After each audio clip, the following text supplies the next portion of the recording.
Good morning everyone, Danish बोल रहा हूँ और एक बार फिर से आपका स्वागत। इस बार हम आपको जर्नी कराने वाले हैं अंडमान निकोबार की। तो हम दिल्ली एयरपोर्ट पे हैं अभी और सुबह का टाइम है, 6:15 बजे की फ़्लाइट है। काफ़ी रौनक है यहाँ पे, मौसम बहुत अच्छा है।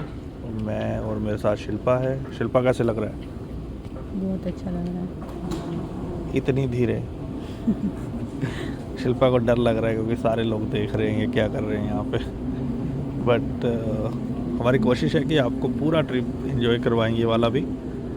तो let's hope for the best. चलिए मिलते हैं आपको जैसे ही फ्लाइट से हम लैंड करते हैं। Morning, we intend to climb cruise at 36,000 feet and journey of approximately 800 aeronautical miles will be covered in 1 hour and 50 minutes. Weather-wise, expecting clear skies, but it's a good practice whenever seated. Please have your seatbelts loosely fastened for any unforeseen turbulence. Sit back, relax, enjoy the hospitality of Vistara. तो अभी हम flight में हैं, जैसा कि आपने announcement सुनी, बस रेडी हैं। We are good to go. Finally एक लंबी फ़्लाइट ख़त्म हुई और अब हम पहुंच गए हैं पोर्ट ब्लेयर। गर्मी है, 30 डिग्री टेम्परेचर है। शिल्पा कश्यप ने बहुत सारी फ़ोटोज़ खींची हैं बादलों की, वो हम लगाएंगे इस वीडियो में, आप देख सकते हो। कैसे लग रहा है शिल्पा? यहाँ तो आके ना बहुत अच्छा लग रहा है, मज़ा आ गया। अभी तो लैंड ही किया है, क्या मज़ा आया? बादल को देखकर और यहाँ का नज़ारा देखकर जब हम लैंडिंग कर रहे थे। आगे लगे। तो अभी हम रेस्टोरेंट में हैं, लंच करने के लिए आए हैं और बहुत अच्छा म्यूज़िक यहाँ पे चल रहा है। गर्मी काफ़ी है, बहुत गर्मी है अक्टूबर के हिसाब से। उनका कहना है कि बारिश होगी तो ठीक हो जाएगा, लेकिन अभी बहुत गर्मी है। तो अभी we are just planning to visit silver जिल राइट आफ्टर लंच और फिर लाइट एंड साउंड शो होगा। तो आज ये दो चीज़ें ही हम कवर करेंगे। तो देखते हैं आपके लिए क्या लेकर आते हैं वहाँ से हम। तो अभी हम सेलर जेल में हैं। सबसे पहले आपको ये बता दें कि जैसा मैंने पिछली बार कहा था कि बहुत गर्मी है, लेकिन एक ही घंटे में मौसम बहुत अच्छा हो गया। तो मौसम यहाँ पे सबका कहना है कि बदलता रहता है मिनटों में। तो अभी हम सेलर जेल में हैं, 30 रुपये टिकट है पर पर्सन की। यहाँ पे सुभाष चंद्र बोस जी की मूर्ति के सामने हम खड़े हैं। शिल्पा एक्सप्लेन करो ये क्या है? ये यहाँ पर सुभाष चंद्र बोस जी है, वो यहाँ पर लाल किला है उसकी तरफ उंगली से पॉइंट आउट कर रहे हैं। और यहाँ पर और सारे मतलब मेल फीमेल है जो शायद किसी स्ट्राइक वगैरह पे है और उनके हाथ में फ्लैग है। तो कुल मिला के मोटिवेट कर रहे हैं वो देश की आज़ादी के मोमेंट में कैसे हमें बढ़ चढ़ के भाग लेना चाहिए। और क्या है इस गैलरी में, और क्या क्या है? आई दिखाती हूँ। अभी हम गैलरी में हैं बेसिकली जेल की। अभी हम वेट कर रहे हैं कि गाइड यहाँ पे ग्रुप्स में जाते हैं, मतलब इंडिविजुअल नहीं लेके जाते। तो जब 8-10 फैमिलीज़ हो जाएंगी तो फिर गाइड लेके जाएगा सबको। यहाँ पर एक और ये है तस्वीर है, उसमें है कि कैदियों को कैसे मतलब कि उनको टॉर्चर किया जाता था। एक्चुअली में यहाँ पर बहुत सारे कैदी हैं, उनके गले में एक जो चैन आती है लोहे की वो बांधी हुई है और उन लोहे की चैनों के साथ जो लकड़ी के मोटे मोटे क्या बोलते हैं, डंडा होता है वो बांधा हुआ है और उनको आगे चलने के लिए कह रहे हैं। तो फिर वो गले में उनके जो गले से वो खींच रहे हैं। और काफ़ी लोग हैं यहाँ पे अभी। तो कुल मिला के ये गैलरी है, इसमें अलग अलग तस्वीरें बनी हुई हैं और स्वतंत्रता संग्राम को लेके। जब बड़े भाई बीमार हुए थे, हॉस्पिटल में एडमिट हुआ था, दोनों का मुलाकात हॉस्पिटल में हुआ था। फिर 1921 वीर सावरकर जी को जेल से ट्रांसफर करवा दिया रत्नागिरी महाराष्ट्र। कुछ साल वहाँ पे हाउस अरेस्ट में रखने के बाद उनको रिहा कर दिया। उनका डेथ आज़ादी के 19 ईयर्स के बाद 26 फरवरी 1966 में हुआ था। तो उनका एज था 83। तो जहाँ गर्मी के दिनों 10 मिनट हमारे लिए खड़े रहना मुश्किल है, उन्होंने अपना 10 ईयर्स सेलर जेल में गुजारा था।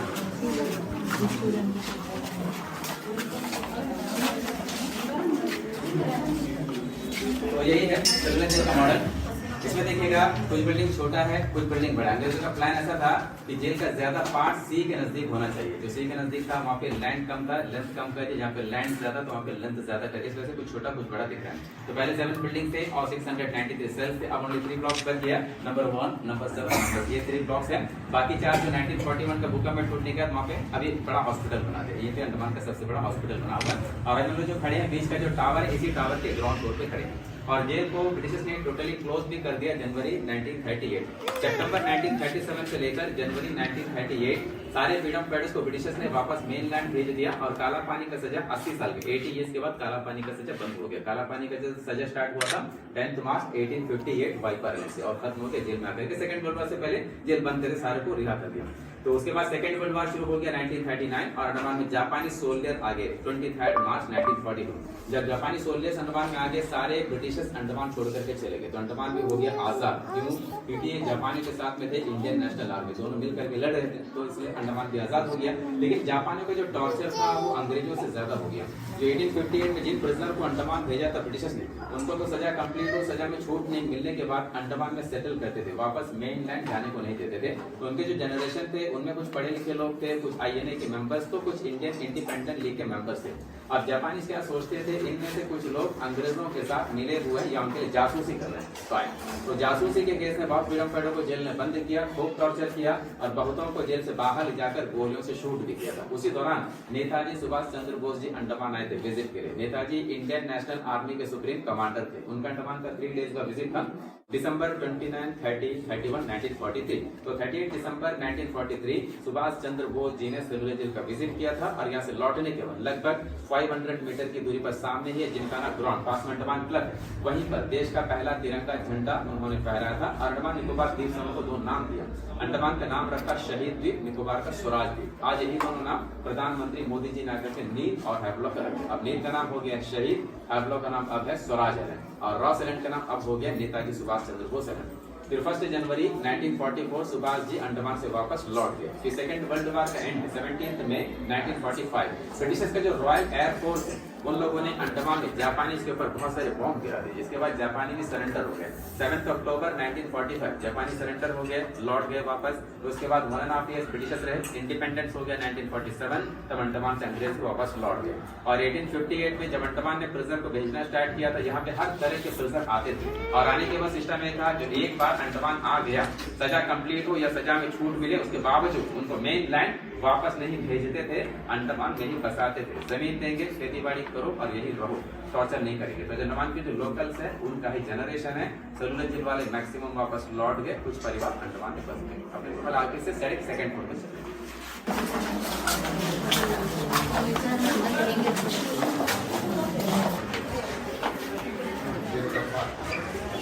छोटे बच्चों का हाथ न छोड़े, खुला खुला जगह है, बच्चों लोग झांके गिरने का डर रहेगा।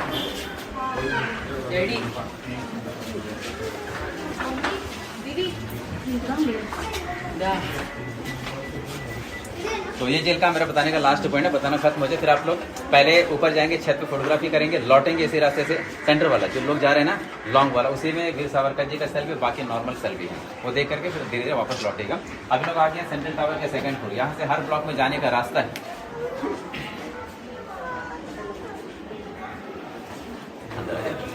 तो सेंट्रल टावर के सेकंड यहाँ से हर ब्लॉक में आने जाने का रास्ता है। और बीच में लकड़ी का जो कनेक्शन है जिसमें से हम होके टावर में आए, वो कनेक्शन ब्रिटिशर्स के समय में टेम्पररी था। जब ब्रिटिशर्स आते थे टावर में एक वुडन का प्लैंक डालते थे, आने के बाद प्लैंक रिमूव करते थे ताकि फ्रीडम फाइटर टावर पे आना पाए। अभी से परमानेंटली फिक्स कर दिया। 3 ब्लॉक्स बच गया, नंबर 1, नंबर 7 पीछे है, नंबर 6। इसमें टोटल सेल्स बचे हैं 283, पहले था 693। 4 बिल्डिंग डैमेज है, वहाँ पे बड़ा हॉस्पिटल बन गया, सरकारी हॉस्पिटल है, सब कुछ यहाँ पर फ्री सर्विस है। फ्रीडम फाइटर्स का लिस्ट है कौन कौन से स्टेट से कितने कितने फ्रीडम फाइटर्स जेल में रहे थे, state wise year wise. Bombay से कितने, पंजाब, बंगाल, आसाम, यूपी, बिहार, मद्रास, आंध्र, दिल्ली, मैक्सिमम बंगाल फिर पंजाब। तो पहला कमरा होगा सिक्योरिटी गार्ड का डोर बड़ा, आखिरी कमरा है वीर सावरकर जी का। उनके कमरे में उनका तस्वीर है, एक बेड है, एक ब्लैंकेट है, 2 बर्तन भी है, खाना खाने का प्लेट है और ड्रिंकिंग वाटर का पॉट जो रखा मॉडल फ्लोर पे देखिएगा। वापस ही से फिर नीचे उतर जाएंगे, टॉप पे जाएंगे, 15 स्टेप चढ़ेगा तो भी सी का व्यू देखने को मिलेगा। किसी को और 13 स्टेप जाएंगे बिल्कुल टॉप पे पहुंचे, वहां से सी का व्यू देखने को मिलेगा। तो सामने एक छोटा सा आइलैंड नजर आएगा जहाँ पे रेड कलर का काफी सारे मकान दिखाई देगा। नाम नेताजी सुभाष चंद्र बोस आइलैंड, पहले इसी का नाम रॉस आइलैंड था। ब्रिटिश का कैपिटल था, पेरिस ऑफ ईस्ट कहा जाता था। इतना डेवलपमेंट था, सब कुछ वहाँ पे खराब हो गया। आज हम लोग जाएंगे वहाँ घूमने, टूटा हुआ खंडहर, कुछ बिल्डिंग को मेंटेन करके रखा है, फिर वहाँ पे डियर है, पीकॉक है, वो भी देखने को मिलेगा। लेफ्ट साइड में यहाँ से जॉइंट आइलैंड है, जगह का नाम है नॉर्थ बे। नॉर्थ बे के कॉर्नर पे एक लाइट हाउस होगा, वहाँ रेड एंड व्हाइट कलर का, वहाँ लोग जाते हैं snorkelling, scuba diving, sea walking करने के लिए। और 20 रुपीज का जो ओल्ड नोट है रेड कलर का, उसके बैक में जो फोटो लगा है वो नॉर्थ बे का फोटो है। और इसी साथ में नॉर्थ बे के साथ एक ज्वाइंट माउंटेन है सामने ये। इस माउंटेन का पहले नाम था माउंट हैरियट, अब इसका नाम चेंज करके माउंट मणिपुर रख दिया। मणिपुर इसका हाइट है 365 मीटर सी लेवल से, अंडमान का सेकंड हाईएस्ट पीक है। फर्स्ट हाईएस्ट है सैडल पीक नॉर्थ अंडमान डिग्लीपुर, उसका हाइट है 732 मीटर। इसका नाम माउंट मणिपुर इसलिए रखा गया, मणिपुर का एक महाराजा था फूलाचंद ध्वज सिंह, उनके साथ उनके 22 फ्रीडम फाइटर्स को अंडमान भेजा गया था 1891 मणिपुर एंग्लो वॉर में। उन लोगों को वहीं पर रखा गया था। उन लोगों ने काफी साल से डिमांड किया कि इस टापू का नाम उनके स्टेट के नाम पे रखे। 2021 में अमित शाह किया थे विजिट में, उस दौरान इसका नाम चेंज करके माउंट मणिपुर रख दिया। तो एक्सप्लेन इतना ही है, अभी आप लोग फ्री है, पहले ऊपर जाएगा फोटोग्राफी करें, बच्चों को खास ख्याल रखिएगा। सीढ़ी होता है चढ़ते समय होता है ध्यान से, ऊंचा सीढ़ी है ध्यान से चढ़ना, वापस लौट करके कमरा देखना इसीलिए। जो वीर सावरकर वाला पार्ट था ना, वो वाला तो बता दीजिए, वो जो उन्होंने क्या तोड़ा था अंग्रेजों का, फिर उनके भाई वाले मिले थे। सावरकर जी वाला, हाँ सावरकर जी वाला। तो सावरकर जी को जेल में रखा गया 10 साल, 1911 से लेकर 1921 तक। सावरकर जी को श्याम जी कृष्ण वर्मा द्वारा लंदन में हायर स्टडीज के लिए भेजा था, बैरिस्टर का पढ़ाई के लिए। उस दौरान उनका वहाँ पे मुलाकात हुआ था मदन लाल ढींगरा जी से, जिन्होंने 1 जुलाई 1909 करजन वैली का हत्या किया था। उनका साथ देने का इल्जाम, फिर पढ़ने के साथ साथ इंडिया हाउस में काम करने वाले कुक के हाथों से बॉम्ब बनाने का मैनुअल, हथियार वगैरह इंडिया भेजा गया। इस वजह से उनको अरेस्ट किया। अरेस्ट हुआ था 13 मार्च 1910 और उन्हें शिप से इंडिया लेकर के आ रहे थे। शिप का नाम था मोरिया शिप। मोरिया शिप 8 जुलाई 1910 जब मार्सेलेस हार्बर के निकट से गुजर रहे थे, उस दौरान सावरकर जी ने जहाज का टॉयलेट का ऊपर का साइड का ग्लास तोड़ करके जंप किया बाहर और स्विमिंग करके चले गए मार्सेलेस हार्बर फ्रांस। वहाँ फ्रांसीसी गार्ड्स ने पकड़ लिया, अंग्रेजों को हैंड ओवर कर दिया। अंग्रेज सावरकर जी को हिंदुस्तान लेकर के गए, केस चला, फैसला हो गया कि उनको अंडमान भेजें। कि सावरकर जी को अंग्रेज अंडमान लेकर के आए थे 30 जून 1911। जब लाए थे तो डरते थे, एक बार वहाँ से भाग गया, दोबारा न भागे, इसलिए इतने कड़े पहरे में रखा। उनके जो बड़े भाई थे गणेश दामोदर सावरकर जी, वो इसी जेल में थे, उनसे भी पहले। लेकिन दोनों भाई 2 साल तक आपस में मिल नहीं पाए, एक ही जेल में रहते हुए। तो 1921 वीर सावरकर जी को जेल से ट्रांसफर करवा दिया रत्नागिरी महाराष्ट्र। उस साल नजरबंद रखने के बाद उन्हें रिहा कर दिया। उनका डेथ आज़ादी के 19 साल के बाद 26 फरवरी 1966 में हुआ था, तब उनका उम्र था 83 साल 83। तो जहाँ गर्मी के दिनों 10 मिनट हमारे लिए खड़े रहना मुश्किल है, उन्होंने अपने 10 साल सेलुलर जेल में गुजारा था। अंडमान का एयरपोर्ट उन्हीं के नाम पे Veer Savarkar international airport. Sir आप कितने सालों से यहाँ कर रहे हैं? 24 साल से कर 24 ईयर। और किस मौसम में सबसे ज़्यादा सैलानी आते हैं? सैलानी अभी स्टोरी अक्टूबर से अप्रैल। तो आप जब रोज़ करते हैं ये काम, सेम स्टोरी बताते हैं, आप बोर नहीं होते कभी? नहीं, बोर नहीं होता क्योंकि एक आदत सा बन गया अभी। तो आप बोर नहीं होता, मतलब अच्छा ही लगता है बताने के लिए। लोग जब सुनते हैं तो अच्छा लगता है बताने के लिए। मतलब बहुत पैशनेट तरीके से आप बता रहे हैं और पूरी स्टोरी आंखों के सामने आ जाती है, ऐसे ऐसे ऐसे ऐसे ऐसे हुआ था। तो मैं इसलिए आपसे रिकॉर्ड कर रहा हूँ क्योंकि हम एक रेडियो चलाते हैं डिसेबल्ड लोगों का। अच्छा जी। तो वो रेडियो ज़्यादातर ब्लाइंड लोग हैं, तो वो जो आप बता रहे हैं हमारे लिए सबसे आसान माध्यम होता है सुनना। सही बात है। तो जो आप बता रहे हैं तो आपके माध्यम से ये हज़ारों लोगों तक बात जाएगी। ठीक, तो क्रांतिकारियों का नाम मैंने बताया था, कुछ 40-50 क्रांतिकारियों का नाम, क्योंकि सलूजल में जो क्रांतिकारी थे नाम आप पढ़ेंगे, अननोन फ्रीडम फाइटर का नाम ज़्यादा है, पहचाना नाम कम है। तो कुछ क्रांतिकारियों का नाम जो जेल में रहे थे, विनायक दामोदर सावरकर जी, बटुकेश्वर दत्त, उल्लासकर दत्त, पृथ्वी सिंह आज़ाद, जयदेव कपूर, त्रिलोकनाथ चक्रवर्ती, बरिंद्र कुमार घोष, लोकनाथ बाल, हरे कृष्ण कोनार, भावा बान सिंह, पंडित राम रक्का बाली, इंदुभूषण रॉय, भाई परमानंद, सचिंद्रनाथ सान्याल, विश्वनाथ माथुर, बंकिम चक्रवर्ती, भूपेंद्रनाथ बनर्जी, बाबूराम हरी, ननी गोपाल दास, गोपेन रॉय, बिनोय लश्कर, अली अहमद सिद्दीकी, हरबंधु समझधर, धनवंतरी, कोटैया कोरब्बू, पांडु पाडल बोनांगी, सन्यासయ్య गोलीबिल्ली, सन्यासी कुंचट्टी, सत्यनारायण राजू, वीरయ్య दोरत्तगी, प्रतिभादी भयंकर वेंकटेश्वरा, सचितानंद शिवम, कुमुदिनी घोष, सरोजिनी गुहा, कामिनी डे, प्रफुल्ल कुमार विश्वास, अवनिरंजन घोष, नगेंद्रनाथ मुस्तफी, अब्दुल कादिर चौधरी, बंगेश्वर रॉय, सनातन रॉय, दाजी नारायण जोशी, गणेश दामोदर सावरकर जी, बाबा मंगल सिंह, बाबा छत्तर सिंह, बाबा बिशन सिंह, बाबा गुरमुख सिंह, बाबा ज्वाला सिंह, बाबा इत्तर सिंह, ऐसे बहुत सारे क्रांतिकारी। ये सारे आपको याद है? हाँ टिप्स पे जी। Great sir. सर आप हमें और रूम एक बार दिखा दोगे जहाँ सावरकर सर वाला? जी का सबसे आखिरी वाला रहेगा। आप आ जाइए 2 मिनट के लिए। ऊपर ऊपर हाथ लगा के।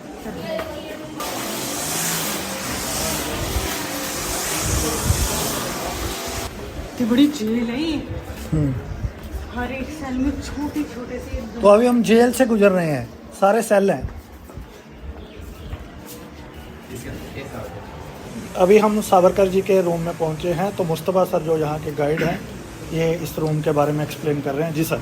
ये पहला कमरा, पहला दरवाज़ा, इसके अंदर से होकर के यहाँ जाएंगे, यहाँ पे और एक दरवाज़ा, दोनों दरवाजे, दोनों में ताला लगेगा। हाँ, इसके अंदर एक कमरा है, वैसे सारे कमरे एक जैसे इधर आ जाएंगे।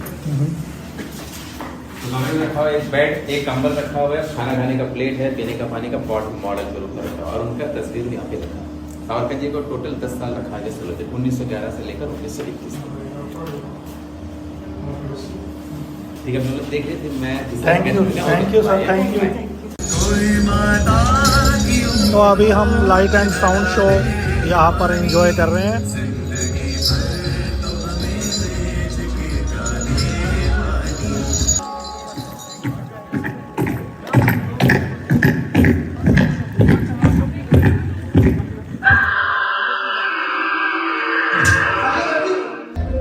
अब भी मौजूद है जुल्मों की निशानी लोगों, दरो दीवार पे लिखी है कहानी लोगों। कहां से शुरू करूं ये कहानी? जुल्म सितम की ये दास्तां, आजादी के परवानों की वीरता और त्याग की गाथा। मैं जो एक रूह हूं, आत्मा, उन तमाम लोगों की जिन्होंने अपने खून पसीने से, अपने बलिदान से, जान की कुर्बानियों से इस मिट्टी के जर्रे जर्रे को आजादी का तीरथ बना दिया। मैं गवाह हूं उस जुल्म का जो यहां आदम के बेटों ने आदम के बेटों पर बेरहमी से ढाए। मेरे सीने में दफन है वो सारी कहानियां जिन्होंने इन हरे भरे खूबसूरत टापुओं को वो खौफनाक नाम दिया, काला पानी।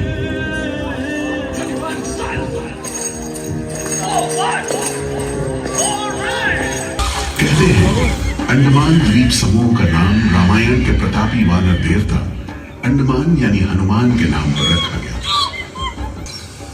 उधर दूसरी शताब्दी के रोमन भूगोल शास्त्री टॉलमी ने इन टापुओं को दुनिया के पहले नक्शे में जगह दी और नाम रखा एग्डेबॉन, एक ग्रीक गॉड एगेमेम्नॉन के नाम पर, जो भाग्य का प्रतीक है। 18वीं सदी के अंत में ईस्ट इंडिया कंपनी ने इन टापुओं पर एक बस्ती कायम करने की कोशिश की, मगर यह कोशिश नाकाम रही और अगले 60-70 बरस तक किसी ने इन टापुओं की सुध नहीं ली।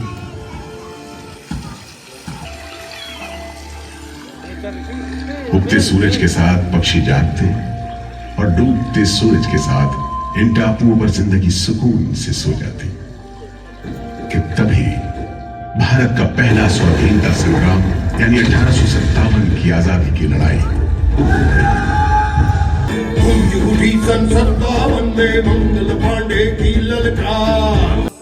His Excellency Governor General ने काउंसिल में ये फैसला किया है कि अंडमान आइलैंड में कैदियों की एक बस्ती बनाई जाए। इसमें शुरू में ऐसे मुजरिम रखे जाएं जिन्हें बगावत और राजद्रोह और इससे ताल्लुक रखने वाले दूसरे अपराधियों के लिए कैद या देश निकाले की सजा दी गई हो। और इस तरह अंडमान द्वीप समूह की पुरानी खाड़ी का नाम लेफ्टिनेंट आर्चिबाल्ड ब्लेयर के नाम पर पोर्ट ब्लेयर रखकर मुजरिमों की बस्ती कायम की गई। मिस्टर बर्ड, मैं सोचता हूँ कि इस खूबसूरती के बीच रहने के लिए प्रिजनर होना भी मैं एक्सेप्ट कर लेता। Yes, indeed. Just look how beautiful this place is. ये प्रिजनर लोग इस खूबसूरती को नहीं देखते, वरना इस टापू को प्रिजन नहीं स्वर्ग समझते। हम तुमको खत्म करने का पहले जालिम कैदियों के साथ तुम लोग जो हैवानी सलूक करता है हम बर्दाश्त नहीं करेगा। पकड़ो इसको। जैसा कि होना था, शेर अली को फांसी हो गई। शायद इसी घटना का असर था कि ब्रिटिश सरकार ने कैदियों के साथ और भी कड़ाई बरतने के बारे में गंभीरता से सोचना शुरू किया। हमने पूरा टापू का मुआयना कर लिया है। तो आपके हिसाब से जेल कहां बनेगी? तय हुआ कि 5 लाख रुपए की लागत से पोर्ट ब्लेयर की इस पहाड़ी पर जेल बनेगा। फॉरेन कारीगरों के अलावा 600 कैदियों को काम पर लगा दिया गया। इस जेल में एक वक्त में 700 कैदियों को बंद रखा जा सकता है। योजना के अनुसार जेल के बीचों बीच एक मीनार बनाई जानी थी, जिसकी 7 दिशाओं में 7 खंड किसी सितारे की भुजाओं की तरह निकले होंगे। हर खंड में 3 मंजिलें बनाई जानी थी और 7 खंड में कुल मिलाकर 698 कोठरियों का निर्माण होना था। जेल को बनाने में कोई 3 करोड़ ईंटें इस्तेमाल की गई। इंसानी खून पसीने की तो कोई गिनती ही नहीं। आखिरकार 10 साल बाद सन 1906 में यह विशालकाय जेल तैयार हुआ और यहीं से अंडमान के इतिहास का सबसे काला दौर शुरू हुआ। किसी ने पर्चा निकाला तो अंडमान जेल, किसी ने लेख लिखा तो अंडमान जेल। लेकिन जब आजादी की लौ दिल में चल रही हो तो लोगों को कब तक रोका जा सकता है? 20वीं सदी शुरू होते होते फिरंगी सरकार के खिलाफ जंग में तेजी आ गई। अलीपुर षड्यंत्र कांड, चटगांव डकैती कांड, काकोरी कांड, लाहौरी बम कांड, मोपला विद्रोह, नासिक षड्यंत्र, कितने मामले गिनवाएं, ये सूची लंबी है। लिहाजा एक नए किस्म के अभियुक्तों ने अंडमान की सेल्युलर जेल में कदम रखा। क्या शानदार लोग थे, मस्ती में झूमते, गीत गाते जेल में कदम रख रहे थे, मानो जेल नहीं मंदिर जा रहे हो। सरफरोशी की तमन्ना अब हमारे दिल में है, देखना है जोर कितना बाजुए दिल में है। बेड़ियों की आवाज, वार्डनों की गाली गलौज और मार खाते कैदियों की चीख पुकार से गूंजते कोठरियों का दम घुट माहौल कड़े से कड़े इंसान को तोड़ने के लिए काफी था। लेकिन इन कोठरियों में ऐसे बंदी भी आए जिन्हें ये माहौल हताश करने की बजाय जुल्म का मुकाबला करने की प्रेरणा देता रहा। वीर विनायक दामोदर सावरकर, ये नाम ऐसे ही बंदियों में बड़े सम्मान के साथ लिया जाता है। वीर सावरकर, तुमको 2 बार का उम्र कैद का सजा मिला है। तो ये है highlight light and sound show की। अगर आप इस शो को पूरा सुनना चाहते हैं तो हमने YouTube पे एक अलग से वीडियो डाली है, तो आप जाएं, light and sound show search करें और पूरा सुने। बहुत ही जबरदस्त है। आई वुड हाईली रेकमेंड आप उसको जरूर सुने। तो अभी हम शिप के पास हैं, अब हम जा रहे हैं हैवलॉक। तो यहाँ जो एक्सपीरियंस है वो फ़्लाइट जैसा सिस्टम है। आपको पूरा चेक इन करवाना पड़ेगा, आपकी चेकिंग होगी और फिर आप जाते हो। 1 घंटा पहले आपको आना पड़ता है, जैसे आप फ़्लाइट में आते हो। तो ये लेने के लिए तो काफ़ी लोग हैं। अभी अच्छा मौसम है, हवाएं चल रही हैं, तो आपको जर्नी करवाते हैं साथ साथ। तो अभी हम राधा नगर बीच में आ गए हैं। बहुत ही एक्साइटिंग यहाँ पे माहौल है। 5 बजे ये बंद हो जाता है। लहरों की आवाज़ आपको आ रही होगी और बाहर मार्केट है, लोग खा पी रहे हैं। यहाँ कुछ लोग नहा रहे हैं, काफ़ी आगे तक जा रहे हैं। मैंने पूछा था यहाँ कि 5 बजे क्यों बंद कर देते हैं, तो उन्होंने कहा कि 5 बजे यहाँ पे जो लहरें बहुत ऊंची हो जाती हैं और गाइड नहीं रहते, इसलिए 5 बजे पूरे कंपलसरी बंद कर देते हैं। राधा नगर बीच की खासियत ये है कि यहाँ पे सनसेट बहुत अच्छा होता है और काफ़ी बड़ी लहर आई है। मेरे सारे कपड़े गीले हो गए हैं। तो और ये देखिए लोग नहा रहे हैं, बहुत सारे लोग हैं यहाँ पे। बहुत अच्छा मौसम है यहाँ पे। अभी हम सनसेट के टाइम ही आए हैं, तो यहाँ पे सनसेट का जो नज़ारा बहुत अच्छा होगा। तो ये one of the famous beach है हैवलॉक में। 2 सबसे बड़े फेमस बीच हैं, एलिफेंटा बीच और ये राधा नगर बीच, और एक काला पत्थर बीच है यहाँ पे। और यहाँ पे राधा नगर बीच में नहीं, लेकिन दूसरी जगह पे हैवलॉक में ही एक्टिविटीज़ होती है स्कूबा डाइविंग, और एलिफेंटा में तो हम बताएंगे आपको सी वॉक होता है। एक बड़ी लहर ये आ रही देखिए है, बड़ी लहर बहुत आ बड़ी रही है। लहर आ रही है और लोग चींके मार रहे हैं। ये आ रही, आ रही, आ रही। और ये इतनी बड़ी नहीं थी जितना यहाँ पे तुमने आके बोला। हल्की हो गई, पर वहाँ से बहुत थोड़ा आगे आई। चलते हैं ये देखो उधर से आ रही है, देखो आई है वहाँ से। अभी। हाँ ये आई। ये बहुत बड़ी आएगी। ये देखो कितनी, यहाँ पे आगे लोग है ना, तो इसलिए थोड़ी यहाँ पे आके हल्की हो जाती है। ये आ गई, एक और आई बड़ी लहर। तो ये है नज़ारा। तो अंडमान आप लोग को आना चाहिए सबको, अच्छा प्लेस है, क्वाइट प्लेस है। 5 बजे के बाद बिल्कुल शांत हो जाता है, सब कुछ बंद हो जाता है। शिल्पा जी कुछ कहना चाहेंगी? कैसा लग रहा है ये ट्रिप अभी तक? अभी तक तो मौसम लग रहा है, बड़ा मजा है। क्या रेडियो की कन्वेंशन कराई जाए कभी यहाँ पे? हाँ तो लोग रेडियो पे कम होंगे, बीचेस पे ज़्यादा होंगे पानी में। तो हम कराएंगे बीच पे ना, ये ठीक है, ये यहाँ तो ऑडियंस भी बहुत आ जाएगी देखने के लिए। बिल्कुल। तो ये है राधा नगर बीच का सूरत हाल। तो अभी दोस्तों अलविदा कहने वाले हम राधा नगर बीच को। बहुत ही प्यारा खूबसूरत नज़ारा है। सूरज तो अब सनसेट हो रहा है और काफ़ी क्वाइट हो गया है क्योंकि अब सीटी बजनी शुरू हो गई है। शिल्पा कश्यप ने अपनी चप्पल खो दी है और अब ये जिद कर रही है कि यहीं से लूँगी मैं, जिस बीच में लेके जाता हूँ एक चप्पल खो देती है। और मज़ा आ रहा है यहाँ पे। देखिए आवाज़ आपको आ रही होगी, पहाड़ हैं, पानी है, बहुत अच्छा। और पानी बहुत नमकीन है। ख़ास बात आपको बताऊँ, थोड़ा सा भी पानी पियोगे इतना ज़्यादा नमक है इस पानी में, नमकीन मस्तियों वाला।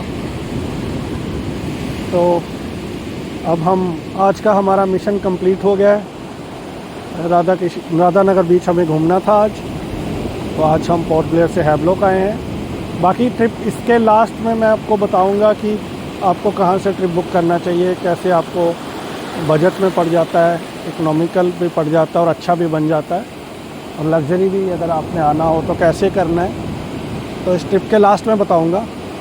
लेकिन हाँ बढ़िया है, खाना पीना सब बढ़िया, मज़ा आ रहा है हमें यहाँ पे। हमने लोगों पर पानी गिराया, हमारे पर भी गिरा, और काफ़ी तेज़ लहरें हैं, बहुत ज़्यादा आगे नहीं जा सकते और ज़्यादा ये भी नहीं कर सकते, फ़ोन गिरने का भी डर है जिस तरह से लहरें आती हैं। तो हमें रिकॉर्डिंग बाहर आके करनी पड़ती है थोड़ी दूर से। चलिए मिलते हैं अगले दिन की गतिविधियों के साथ। 40 passenger 4 boat allocated. Actually, maximum boating capacity only 10. Maximum passenger capacity per boat only 10. So obviously 40 passengers 4 boat allocated. Obviously all the passengers sharing ticket, not separate boat, sharing boat. Okay. National ticket boat name. They are going and coming by the same boat, same passenger, same ticket. Then complimentary snorkeling already including ticket. Complimentary snorkeling will be happen one by one by boat operator. Not compulsory, complimentary. But age limit below 12 and above 60 snorkeling not allowed. Then other water activity like jet ski, banana, glass bottom, parasailing, sea walking, you have to pay and would have to. That is separate from there. Time duration after reaching the 3 hours full duration time. 3 hours after reaching there, not including traveling time. तो अभी हम mission Elephanta बीच पे हैं, आज तीसरा दिन है, और यहाँ पे एक्टिविटीज़ होती है। एलिफेंट बीच में जाने के लिए एक अलग से टिकट लेनी पड़ती है आपको, 1000 की बोट की टिकट है ये। तो 3 घंटे का टाइम हमें इस बीच पे मिलेगा वहाँ पहुँचने के बाद। तो वहाँ पे मेनली वाटर स्पोर्ट्स एक्टिविटीज़ हैं। पहले हमें मना कर रहे थे वो, और फिर थोड़ी सी बातचीत करने के बाद वो मान गए। हम ड्रैगन राइड और सी वॉक कर रहे हैं, तो देखते हैं कैसा एक्सपीरियंस है। और अभी हल्की हल्की बारिश हो रही है। ये जो साथ ये ब्रीफिंग कर रहे थे वहाँ जाने से पहले, बहुत रश है यहाँ पे आज। तो जैसा कि मैंने बताया कि हैवलॉक में ही आज हम हैं और मिशन एलिफेंटा बीच आज हमारा है। यही करेंगे, एक दिन में एक ही करना चाहिए अगर अच्छे से एंजॉय करना मुझे लगता है यहाँ पे।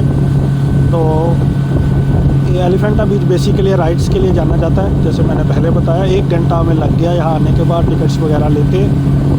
बोट में बैठते, ये मोटर बोट है जिसमें हम अभी जा रहे हैं। तो अभी हम वहाँ जाएंगे और फिर हमने 2 राइड्स ली हैं, मैंने ड्रैगन और शिल्पा ने ड्रैगन और सी वॉक। तो पहले तो वो नहीं दे रहे थे, लेकिन थोड़ी बातचीत करने पे फिर बात बनी। तो आधे घंटे में हम पहुंच जाएंगे। अभी बहुत प्यारी हवा चल रही है, ओपन बोट है ये, और मोटर की आवाज़ तो आ ही रही होगी और पानी की आवाज़ भी आ रही होगी। तो बहुत प्यारी हवा चल रही है, एब्सोल्युटली मेस्मराइजिंग। तो यहाँ एक प्रॉब्लम है, लोग बात नहीं करते ज़्यादा साथ में, रिकॉर्डिंग तो करवाते नहीं हैं। तो वो थोड़ा सा है, थोड़ा फन मिस कर रहा हूँ मैं। थोड़े और लोग होते तो फिर हम बातचीत और करते। तो शिल्पा एक्साइटेड हो सी वॉक के लिए? हाँ, बहुत ज़्यादा मज़ा आएगा बड़ा। अभी बस मैंने वीडियो देखी तो मैं कैसे करवा रही, तो उसको देखी तो बड़ी एक्साइटेड। तो वहाँ मतलब एलियन बनाएंगे ना, एलियन टाइप ऑफ कपड़े पहनाएंगे, और तुम्हें नहीं बनाएंगे। उन्होंने कहा तुम तो पहले ही एलियन हो। चला तो पहले किया कभी? नहीं, पहले कभी नहीं। अच्छा, बोट का थोड़ा सा नज़ारा एक्सप्लेन करो। ये बोट है, इसमें हम 10 लोग हैं और इस टाइम हम बीच में और चारों तरफ पानी ही पानी है। इतनी अच्छी हवा चल रही है, ठंडी ठंडी। तो बोट रोड पे भी चलती है? क्या रोड पे चलेगी? तो ऑब्वियसली पानी के बीचों बीच ही चलेगी। तो कैसा मतलब मज़ा आ रहा है देखने में, कैसा है सीनरी? देखने में तो जब ये इस तरह का नज़ारा होता है ना, तो मन ही नहीं करता कि फ़ोटो वगैरह कुछ करो, क्योंकि ऐसे लगेगा जैसे टाइम वेस्ट हो रहा है। फ़ोन में हाथ में लेकर बस देखते रहो चारों तरफ क्या है। इस बोट का ये जो आप बुकिंग कराओगे तो उस टाइम पे ये इंक्लूडेड नहीं होती है, यहीं पे आके आपको लेनी पड़ती है। तो 1000 रुपये पर हेड की टिकट है, और सी वॉक की 3500, ड्रैगन की 600। ज़्यादातर राइड्स हो पर पर्सन 600 है। और चाहे बनाना राइड हो और मोटरसाइकिल राइड हो, बहुत सारी राइड्स हैं। 3 घंटे का टाइम मिलेगा हमें वहाँ पर पहुँचने। 3 घंटे में हमें अपनी एक्टिविटीज़ कंप्लीट करके वापस बोट में रिपोर्ट करना है। तो मिलते हैं, एंजॉय कीजिए हमारे साथ। तो अभी हम एलिफेंटा बीच पे ही हैं, बहुत ही मज़ा आया है। मैं आई थिंक ट्रिप का बेस्ट पार्ट था वाटर स्पोर्ट्स एक्टिविटी। एलिफेंटा पे अगर आपको आना है तो तभी आइए जब आपको वाटर स्पोर्ट्स एक्टिविटीज़ करनी है। तो हालांकि मैंने जैसे बिगनिंग में बताया कि वो मना कर रहे थे काउंटर पे, लेकिन यहाँ भी आप टिकट बाय कर सकते हो। काउंटर पे वो कह रहे थे कि वहाँ से नहीं ले सकते टिकट, लेकिन यहाँ मिल रही हैं टिकट।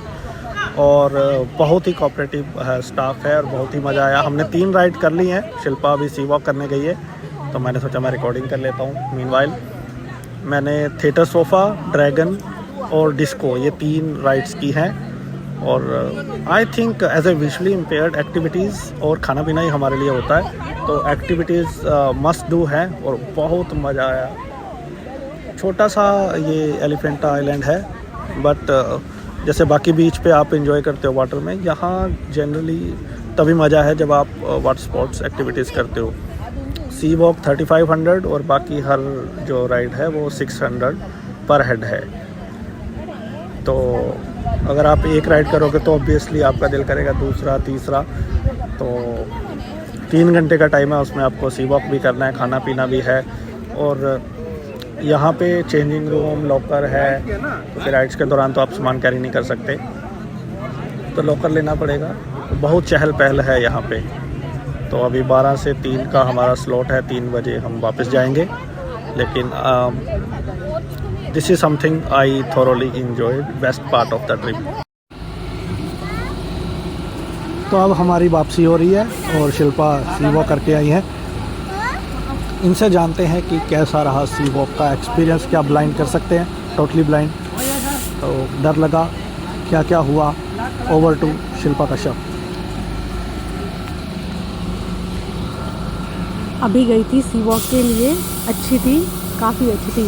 और डर भी लगा, ऐसी बात नहीं है कि डर ना लगे, क्योंकि हमें पानी में उतरना था और गले तक उतरना था, गले तक यहाँ तक पानी आ जाए।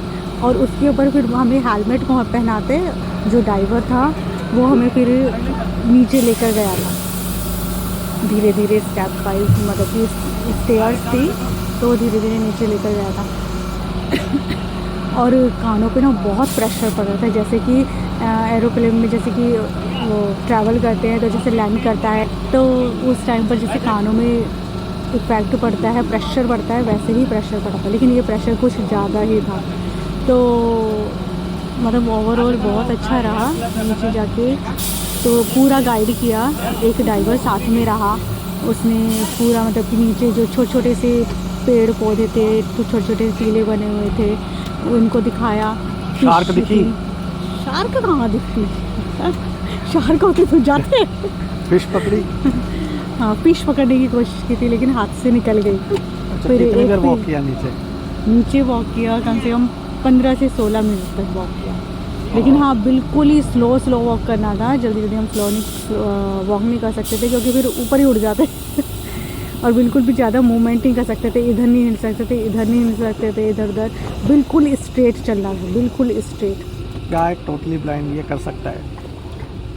टोटली ब्लाइंड वो ये बिल्कुल नहीं कर सकता, क्योंकि एक मतलब मेरे अकॉर्डिंग तो नहीं कर सकता, क्योंकि जैसे कि उन्होंने इंस्ट्रक्शंस दिए थे कि नीचे जाके कुछ बात तो कर नहीं सकते क्योंकि आवाज़ तो होती नहीं, हेलमेट पहना होता है और सामने वाले ने भी पूरा का पूरा ऑक्सीजन मास्क लगाया हुआ होता है जो ड्राइवर होता है, तो उसमें बातें तो कर नहीं सकते हैं और फिर देखने का इशू है। तो उन्होंने हमें जैसे साइन, हाथों से साइन जैसे लैंग्वेज होती है उस टाइप से साइन बताए हुए थे कि अगर हमें कोई प्रॉब्लम होती है तो हमें ओके का साइन बनाना है, जैसे ये थंब को और जो हमारी इंडेक्स फिंगर होती है उसको राउंड करके और जैसे हम हाथ से बनाते हैं एक ओके का साइन। तो अगर हमें कोई प्रॉब्लम होगी, प्रॉब्लम नहीं है तो हमें ओके का साइन बनाना है, और अगर हमें कोई तो ड्राइवर को पता चल जाएगा, और अगर हमें कोई प्रॉब्लम होती है तो हम हाथ को बिल्कुल सीधा करके उसको हिलाना था, हाथों को फिंगर्स को हिलाना था कि हमें प्रॉब्लम हो रही है। तो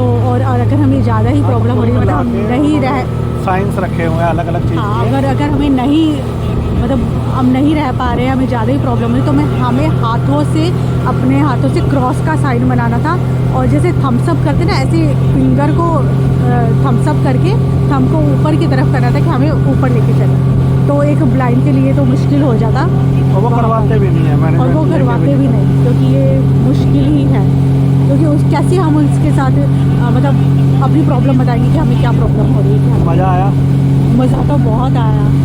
एक फिश ने तो मेरे हाथ में काट भी लिया पकड़ने की कोशिश की पकड़ के क्या घर लाना चाहती थी? नहीं, फिर भी मज़ा आता। सामने देखा, वाह इतनी सारी फिशेज कलरफुल। वैसे ये सारा ना एक्वेरियम में ही देखा है हमेशा, तो मतलब उसमें देखा शीशे के बाद, अपने चारों तरफ तो पहली बार देखा। अभी हम मंदिर में हैं, आज हमारा चौथा दिन है। नील आइलैंड जाएंगे आज हैवलॉक से, तो यहाँ शिव जी का मंदिर है और राधा कृष्ण जी का मंदिर है, तो हमने सोचा वहाँ भी आज की शुरुआत यहीं से करते हैं, इससे बढ़िया क्या हो सकता है। तो ज़्यादा छोटे छोटे मंदिर हैं यहाँ पे, बहुत बड़े मंदिर नहीं हैं, लेकिन मज़ेदार हैं, तो शांति है बिल्कुल। तो ये हम हैवलॉक में हैं अभी, और अभी हम जाएंगे नील आइलैंड की ओर।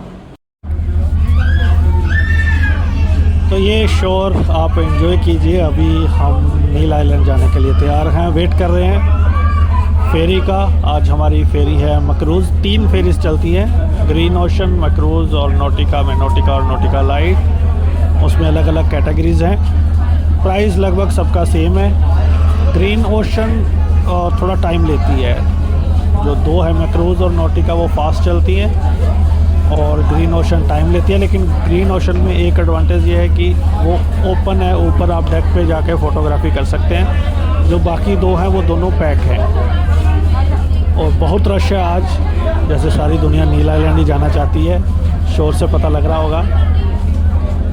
तो फिर अभी हम फेरी में बैठ के आपसे बातचीत करेंगे। फ़ोटो सेशन हमारा लगातार चल रहा है। तो आज है हमारा डे 4। तो अभी हम नील जा रहे हैं, फेरी में बैठ गए। ये मकरूज़ है, बाहर बहुत गर्मी थी आज, लेकिन ये एसी है। तो 1 घंटे की जर्नी है हमारी मकरूज़ पे, हैवलॉक से आइलैंड, नील आइलैंड। और हमने आज प्लान किया है कि ब्रेकफास्ट इसी पे ही करेंगे। जूस है, मैगी है, सैंडविच है, तो इस तरह की चीज़ें अंदर ही मिल जाती हैं। नील में एक नेचुरल ब्रिज है और बीचेस है। ब्रिज में हम नहीं जाएंगे क्योंकि वहाँ काफ़ी पत्थर हैं, तो थोड़ा सा डिफ़िकल्ट है, काफ़ी लोगों को चोट लग जाती है।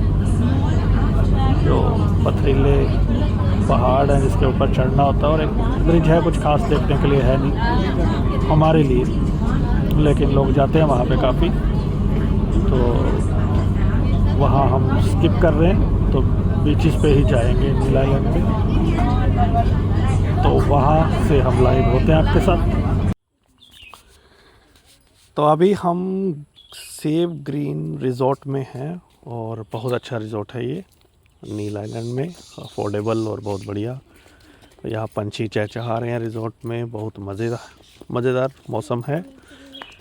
और अभी हम जाएंगे भरतपुर बीच और लक्ष्मणपुर बीच, ये दो बीच हम आज करेंगे। ये देखिए आपको पंछियों की आवाज़ आ रही होगी। कैसा लग रहा है शिल्पा कश्यप? बहुत प्यारा लग रहा है। रिज़ॉर्ट कैसा है? रिज़ॉर्ट तो ऑसम है एकदम। अगर आना है बिल्कुल शांति के लिए तो यहाँ पर आ जाओ। औसम मौसम भी है यहाँ, शोर शराबे से दूर। छोटा सा आइलैंड है ये, बहुत कम लेकिन जनसंख्या प्यारा है। है। और 7 किलोमीटर में बताते हैं ये आइलैंड है। बाकी वही है, बीचेस में जो नज़ारा होता है वो तो रहता ही है। तो ये आज हमारा लगभग लास्ट डेस्टिनेशन है, फिर हम कल पोर्ट ब्लेयर जाएंगे। नील आइलैंड कई लोग आते हैं, कई लोग स्किप कर देते हैं। तो मुझे लगता है कि अगर आप आ ही रहे हो इतनी दूर तो आपको ये भी घूम लेना चाहिए। एक दिन से क्या फ़र्क पड़ेगा। तो अगर आपको ये ट्रिप करना है तो पहले दिन पोर्ट ब्लेयर, 2 दिन हैवलॉक, 3 दिन, चौथे दिन नील आइलैंड, 5वें दिन आपका पोर्ट ब्लेयर वापसी होगी, और छठे दिन आप वापसी करेंगे अपने घर की ओर। इसमें जो गुंजाइश है, अगर एक दिन आपको कम करना है तो वो नील आइलैंड ही है। हैवलॉक में 2 दिन आपके मस्ट रहेंगे, और पोर्ट ब्लेयर में भी आना जाना आपका रहेगा 2 दिन का, 1 दिन आना और 1 दिन वापसी। सेम डे फ़्लाइट नहीं पकड़ सकते क्योंकि फ़्लाइट आप पहुंचोगे नहीं उस टाइम तक, तो सिर्फ 1 दिन की गुंजाइश है। लेकिन आई वुड रेकमेंड कि अगर आ ही रहे हो तो बिल्कुल आप एंजॉय करें नील आइलैंड भी। तो बीचेस में अब चलते हैं अब, और फिर वहाँ पर जाके आपसे बातचीत करते हैं। देखिए अभी हम भरतपुर बीच में हैं। आप यकीन मानिए ये हमारी ट्रिप का सबसे ज़बरदस्त प्लेस है विज़िट करने वाला। अभी मैं जहाँ पे आपको खड़ा हूँ, इस बीच पे इतना पानी है, इतना पानी है, पता नहीं कहाँ बहा के ले जाएगा। कंधे से ऊपर तक पानी है भाई साहब। हमें इस तरह से बताया गया था कि ये बीच बहुत ही ज़बरदस्त है। ये जी कैमरे से फोटो वीडियो करना चाहेंगे सर? नहीं, ये बीच यही है बस सर। अभी लो टाइड है, पानी चला गया सब। कहाँ चला गया? लो टाइड, हाई टाइड होगा, फिर से आ जाएगा। तो कब किस टाइम पे आता है? अभी 5 बजे तक चला जाएगा। आप सुबह 7 साढ़े 7 को आ जाइए, 8 बजे तक पानी रहेगा ऊपर तक। तो अभी कहाँ चला जाता है ये पानी? पानी पीछे चला जाता है सर। दिन में 2 बार होता है सर, दिन और रात मिला के। अच्छा 2 बार होता है? तो अभी जो लोग कह रहे थे कि आप एक्टिविटी करनी है, तो इस पानी में कहाँ एक्टिविटी होगी? उस साइड में एक्टिविटी हो जाएगा सर। उस साइड में कौन सी एक्टिविटी होती है यहाँ? इसको बड़ा होता है, स्नॉर्कलिंग होता है, मैना होता है, जेट स्की होता है। स्नॉर्कलिंग स्कूबा डाइविंग देख लीजिए, बढ़िया है वो। हम करके आ गए वो स्काई, हमने किया स्काई वॉक। तो स्कूबा डाइविंग इस टाइम पे भी हो जाता है? स्कूबा डाइव सर इधर का सबसे ज़्यादा फेमस है सर। इधर का पानी फ्रेश है सर। नहीं, इस टाइम पे भी हो जाता है? अभी बुक कर लीजिए सर, कल सुबह बेटर रहेगा। मॉर्निंग का टाइम स्कूबा डाइव बेटर रहता है सर। अच्छा, आप करना चाहेंगे सर? नहीं अभी नहीं सोचते हैं, अभी हमने काफ़ी कर ली वहाँ पे। करना चाहते थे सर, मेरा नंबर लीजिए, हम कमती में करा देगा सर। कितने में करा दोगे? सर इधर 5,500 तक है, तो थोड़ा बहुत हम 1000 तक कम कर सकते हैं सर। चलो कोई नहीं, बताते हैं मेरा आपको। चाचा का डाइव शॉप है। अच्छा ठीक है सर, ओके, थैंक यू। तो ये सर अभी बता रहे थे कि ये पानी चला जाता है कहीं, लेकिन अभी जो सूरत हाल है, अभी जब हम यहाँ पे खड़े हैं, ये पानी इतना ज़्यादा है कि मतलब एक चम्मच से भी आप इस पानी को ले सकते हो। मतलब भाई साहब कमाल है। तो लेकिन अब देखते हैं कि इनका कहना है कि दिन में 2 बार पानी आता है फिर चला जाता है, लेकिन हमने जो देखा है पानी बिल्कुल नहीं है, मतलब 0 है बीच में। तो ये बढ़िया था, हम यही सोच रहे थे कि बढ़िया नहीं था, फनी था। हम यही सोच रहे हैं कि मतलब हम इतनी एक्साइटमेंट से आए थे यहाँ पे और ये हुआ क्या है। और यहाँ पे मतलब इतनी भी सब पूछ रहे हैं फ़ोटो खिंचवा लीजिए, फ़ोटो कहाँ खिंचवाएं यहाँ पे। तो लेकिन अभी मैंने आपको लाइव बात सुना ही दी है जो हमारे साथ बातचीत कर रहे थे। तो ये है भरतपुर बीच। अब हम जाएंगे लक्ष्मणपुर बीच, देखते हैं वहाँ के सूरत हाल क्या होते हैं। तो अभी हम लक्ष्मणपुर बीच में हैं, सूरत हाल सेम है लेकिन यहाँ पे रश काफ़ी है, लोग फ़ोटो खींच रहे हैं। बेसिकली ये सनसेट पॉइंट है, तो ये एक मतलब लोगों के लिए फ़ोटो खींचने का एक आकर्षण है। पानी की आवाज़ आ रही है दूर से, काफ़ी आवाज़ आ रही है, लेकिन बीच पे पानी नहीं है। यहाँ मतलब आप खेल सकते हैं पानी के साथ, पानी में डूब सकते हैं, बिल्कुल पानी नहीं है वहाँ तक। तो अगेन वही लॉजिक है कि सुबह दिन में 2 बार लो टाइड आती हैं जो वेव्स हैं और 2 बार हाई आती हैं। तो अभी इनका कहना है कि एक सुबह 7 बजे आती है और एक 11-12 बजे।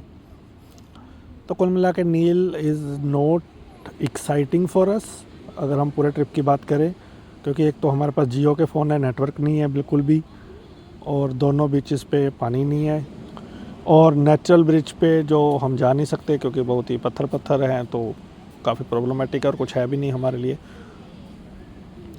और आज यहाँ पे इलेक्शन है तो शॉप्स भी ज़्यादातर बंद हैं। तो नील किसी भी एंगल से मतलब मुझे वर्थ नहीं लगा। पहले जैसे मैंने अपनी रिकॉर्डिंग में कहा था कि आपको आना चाहिए, क्योंकि मुझे लगा कि पानी होगा बीचेस पे, at the end of the day आप वहीं करने आते हो, यहाँ पे एंजॉय करने आते हो। और जो एक्टिविटीज़ हैं तो पानी नहीं है, बहुत दूर जाके वो एक्टिविटीज़ करवाते हैं। स्कूबा डाइविंग है यहाँ पे, लेकिन दूसरी एक्टिविटीज़ आप ज़्यादातर तो हैवलॉक में ही कर लेते हो। तो फिर अगर आप हैवलॉक में अगर आप वाकई लंबा ट्रिप करना चाहते हो तो मुझे लगता है अगेन फिर 2 की जगह 3 दिन हैवलॉक में किया जा सकता है। राधानगर बीच पे ज़्यादा से ज़्यादा एंजॉय किया जा सकता है, एक की जगह पे 2 दिन किया जा सकता है। और यहाँ पे ओरिजिनल पल्स मिल रहे हैं, लेकिन कहने के लिए ओरिजिनल है, इंपोर्टेड है, मतलब समुंदर से नहीं है।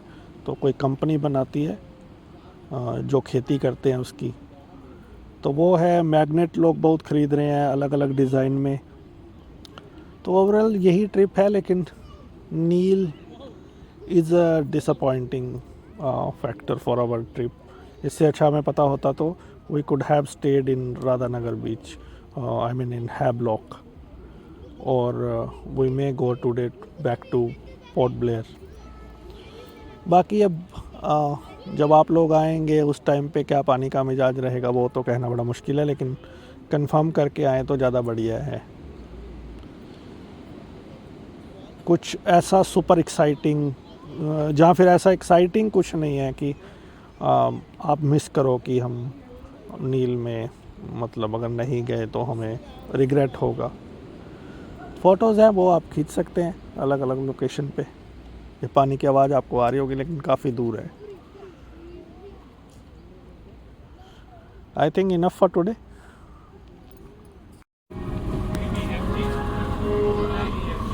तो आज हमारा डे 5 है और हम नील आइलैंड से वापस जा रहे हैं। मक्रूज़ में हम फिर से बैठ गए हैं और गर्मी है अभी, काफ़ी रिलैक्स मिला है मक्रूज़ में आके। नील में बस रिज़ॉर्ट अच्छा था। और खाने पीने की अगर बात करें तो नारियल पानी यहाँ पे बहुत है, पापड़ी चाट और समोसा चाट, इस तरह की चीज़ें स्ट्रीट फूड में हैं काफ़ी। हाँ, फ्रूट चाट बहुत अच्छा है, पापड़ी चाट बहुत अच्छा है, लेकिन एलिफेंटा बीच पे वो ज़बरदस्त था, मज़ा आया। तो आज हम 3-4 लोकेशन माइंड में हैं घूमने की, देखते हैं कितनी कवर कर पाएंगे, क्योंकि अभी तो यहाँ से 1 घंटा लग जाएगा। तो होटल में चेक इन करते करते हमें 1 बज जाएगा, तो 5 बजे सब बंद हो जाता है। तो 4 घंटे में 4 लोकेशन माइंड में है घूमने की। उसमें से एक ही है म्यूज़ियम, बाकी और देखना कुछ, अगर कवर होता है तो फिर बताता हूँ। तो लगभग अब हमारे ट्रिप का अंतिम दिन है, कल हमारी वापसी होगी। और फेरी जो है लगभग 1000 रुपये की है एक आइलैंड से दूसरे आइलैंड में जाने के लिए, लेकिन आप गवर्नमेंट की वेबसाइट से बुक कर सकते हो। लेकिन वहाँ पे दिक्कत यह है कि सिर्फ आप 3 दिन पहले बुक कर सकते हो, तो 3 दिन पहले आपको मिले नहीं मिले तो ये एक रिस्क रहता है। लेकिन मेरे को लगता है अगर नहीं भी मिलेगी तो ये प्राइवेट वाली तो आपको तब भी मिल जाएगी। और गवर्नमेंट के लॉजेस भी हैं तो वो भी बुक कर सकते हो स्टे के लिए, थोड़े सस्ते हैं बाकी होटलों से। और लाइट एंड साउंड शो तो वहीं से ही होती है गवर्नमेंट की वेबसाइट से। तो मतलब अगर बजट कम है तो ये गवर्नमेंट वाली चीज़ें ट्राई की जा सकती हैं। और मैंने यहाँ लोकल से बात की, वो कहते हैं अच्छे होते हैं गवर्नमेंट के जो गेस्ट हाउस है तो वो भी अच्छे होते हैं, तो एवरेज से ऊपर के होते हैं, तो वो भी ट्राई किए जा सकते हैं। तो ये आप बैकग्राउंड म्यूज़िक सुन रहे हैं, काफ़ी रश है। फिर भी मुझे नहीं लगा कि लोग फैसिनेट क्यों है इतना नील को लेके, नील आइलैंड को लेके, जबकि ऐसा कुछ है नहीं यहाँ पे। और मैंने जैसे यूट्यूब से भी देखा था तो वही वीडियो देखना सुनना एक अलग चीज़ होती है, खुद से एक्सपीरियंस करना एक अलग चीज़ होती है। तो मुझे कुल मिला के नील इस ट्रिप में वर्थ नहीं लगा, क्योंकि जो मेन अट्रैक्शन अगेन आप आते हो बीचेस के लिए और बीचेस सूखे पड़े हैं, तो डजंट मेक एनी सेंस। तो अभी हम नेवल म्यूज़ियम में हैं, समुद्री म्यूज़ियम भी कहते हैं। एंथ्रो आज बंद था, जिसमें एंथ्रो में कहते हैं कि ट्राइबल से रिलेटेड सामान था। शिल्पा क्या है यहाँ पे? ये एक छोटी सी हट बनी हुई है जिसके अंदर एक लेडी और एक जेंट्स है। ये ट्राइबल हैं। हाँ, और इसकी जो हट की छत है ना, उस पर एक ढोलक लटकी हुई है, एक बास्केट टाइप में लटका हुआ है, और इसमें एक लकड़ी की छोटी सी नीचे सीढ़ी लगी हुई है। बेसिकली मैंने इनसे पूछा ये किसके लिए फ़ेमस है, ये क्वेरल्स और शेल्स के लिए फेमस है म्यूज़ियम। तो ये काफ़ी स्टैचूज़ हैं यहाँ पे, सेम तरह के, टच करके भी फील कर सकते हैं हम। तो अगर कोई स्टाफ वाला मिलता है तो मैं उनसे पूछता हूँ कि क्या फेमस है। बोट है और ये बोट बनी हुई है, इसको टच करके पूरे हम देख सकते हैं। ये चप्पू है, हाँ, लकड़ का बोट और चप्पू है। जब स्टार्टिंग हुई थी वर्ड की तो जो लोग थे स्टार्टिंग में, वो कैसे मतलब अपना सरवाइव करते थे यहाँ पर। तीर कमान है, और मतलब पुरातन युग में लोग कैसे सरवाइव करते थे, तीर कमान है यहाँ पे, उस तरह का सामान है इस म्यूज़ियम में। तो बेसिकली ये समुद्री म्यूज़ियम है। इसमें जो समुंदर के अंदर शेल्स होते हैं, जो कोरल्स होते हैं, छोटे छोटे पौधे, सीप्स, तो वो दिखाए गए हैं इस म्यूज़ियम में। ये इसकी स्पेशलिटी है। तो अभी जहाँ पे अभी हम हैं, यहाँ म्यूज़ियम में तस्वीरें बनी हुई है बहुत सारे शिप्स, अलग अलग तरह के जो समुद्री शिप होते हैं। तो ये एक शॉप है, यहाँ से हम सामान परचेस कर सकते हैं।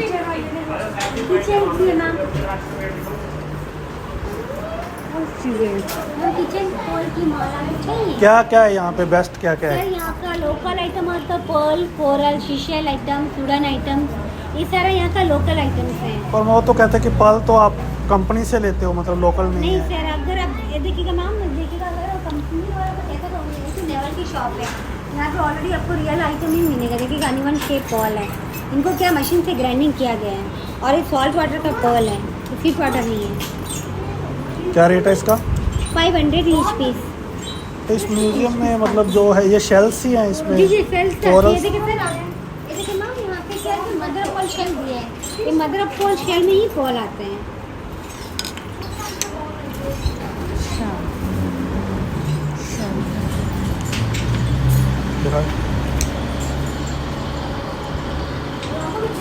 ये किसके लिए यूज़ होता है?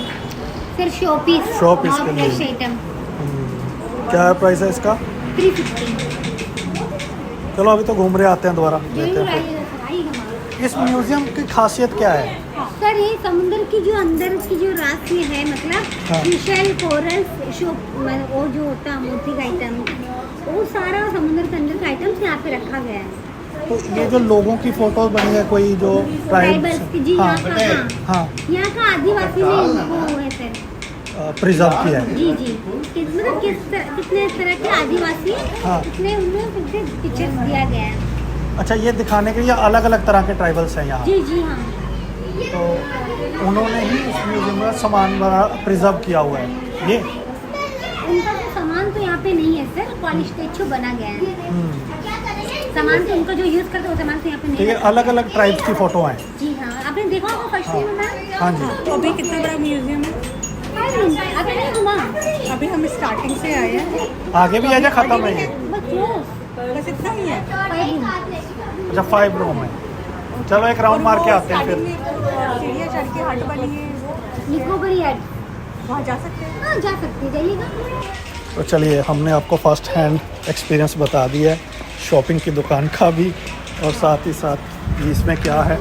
तो बहुत सारे ट्राइब्स की फ़ोटो है और समुंदर के अंदर जो सामान रखा हुआ, बेसिकली ये मतलब यहाँ का कल्चर दिखाने के लिए है, क्योंकि यहाँ चारों तरफ आइलैंड है, तो आइलैंड में कितने तरह के जहाज़ हैं, कितने तरह के पौधे हैं, शेल्स हैं। तो अभी हम CRC स्पेशल एजुकेशन अंडमान में है, ये बुरशाबाद में है। एक ही सेंटर है गवर्नमेंट का, और ये जो भी RPD एक्ट में रिकॉग्नाइज डिसेबिलिटीज़ है 21, उन सब के लिए काम करते हैं। लेकिन अभी मैडम बता रहे थे कि रेयर डिसेबिलिटीज़ यहाँ पे कम है। कुछ बातचीत करेंगे। वेलकम टू रेडियो उड़ान ma'am, your name? Thank you. I'm Sumita Moles, Resident Nodal Officer, CRC Brukshabad. When did you join this center and where are you from?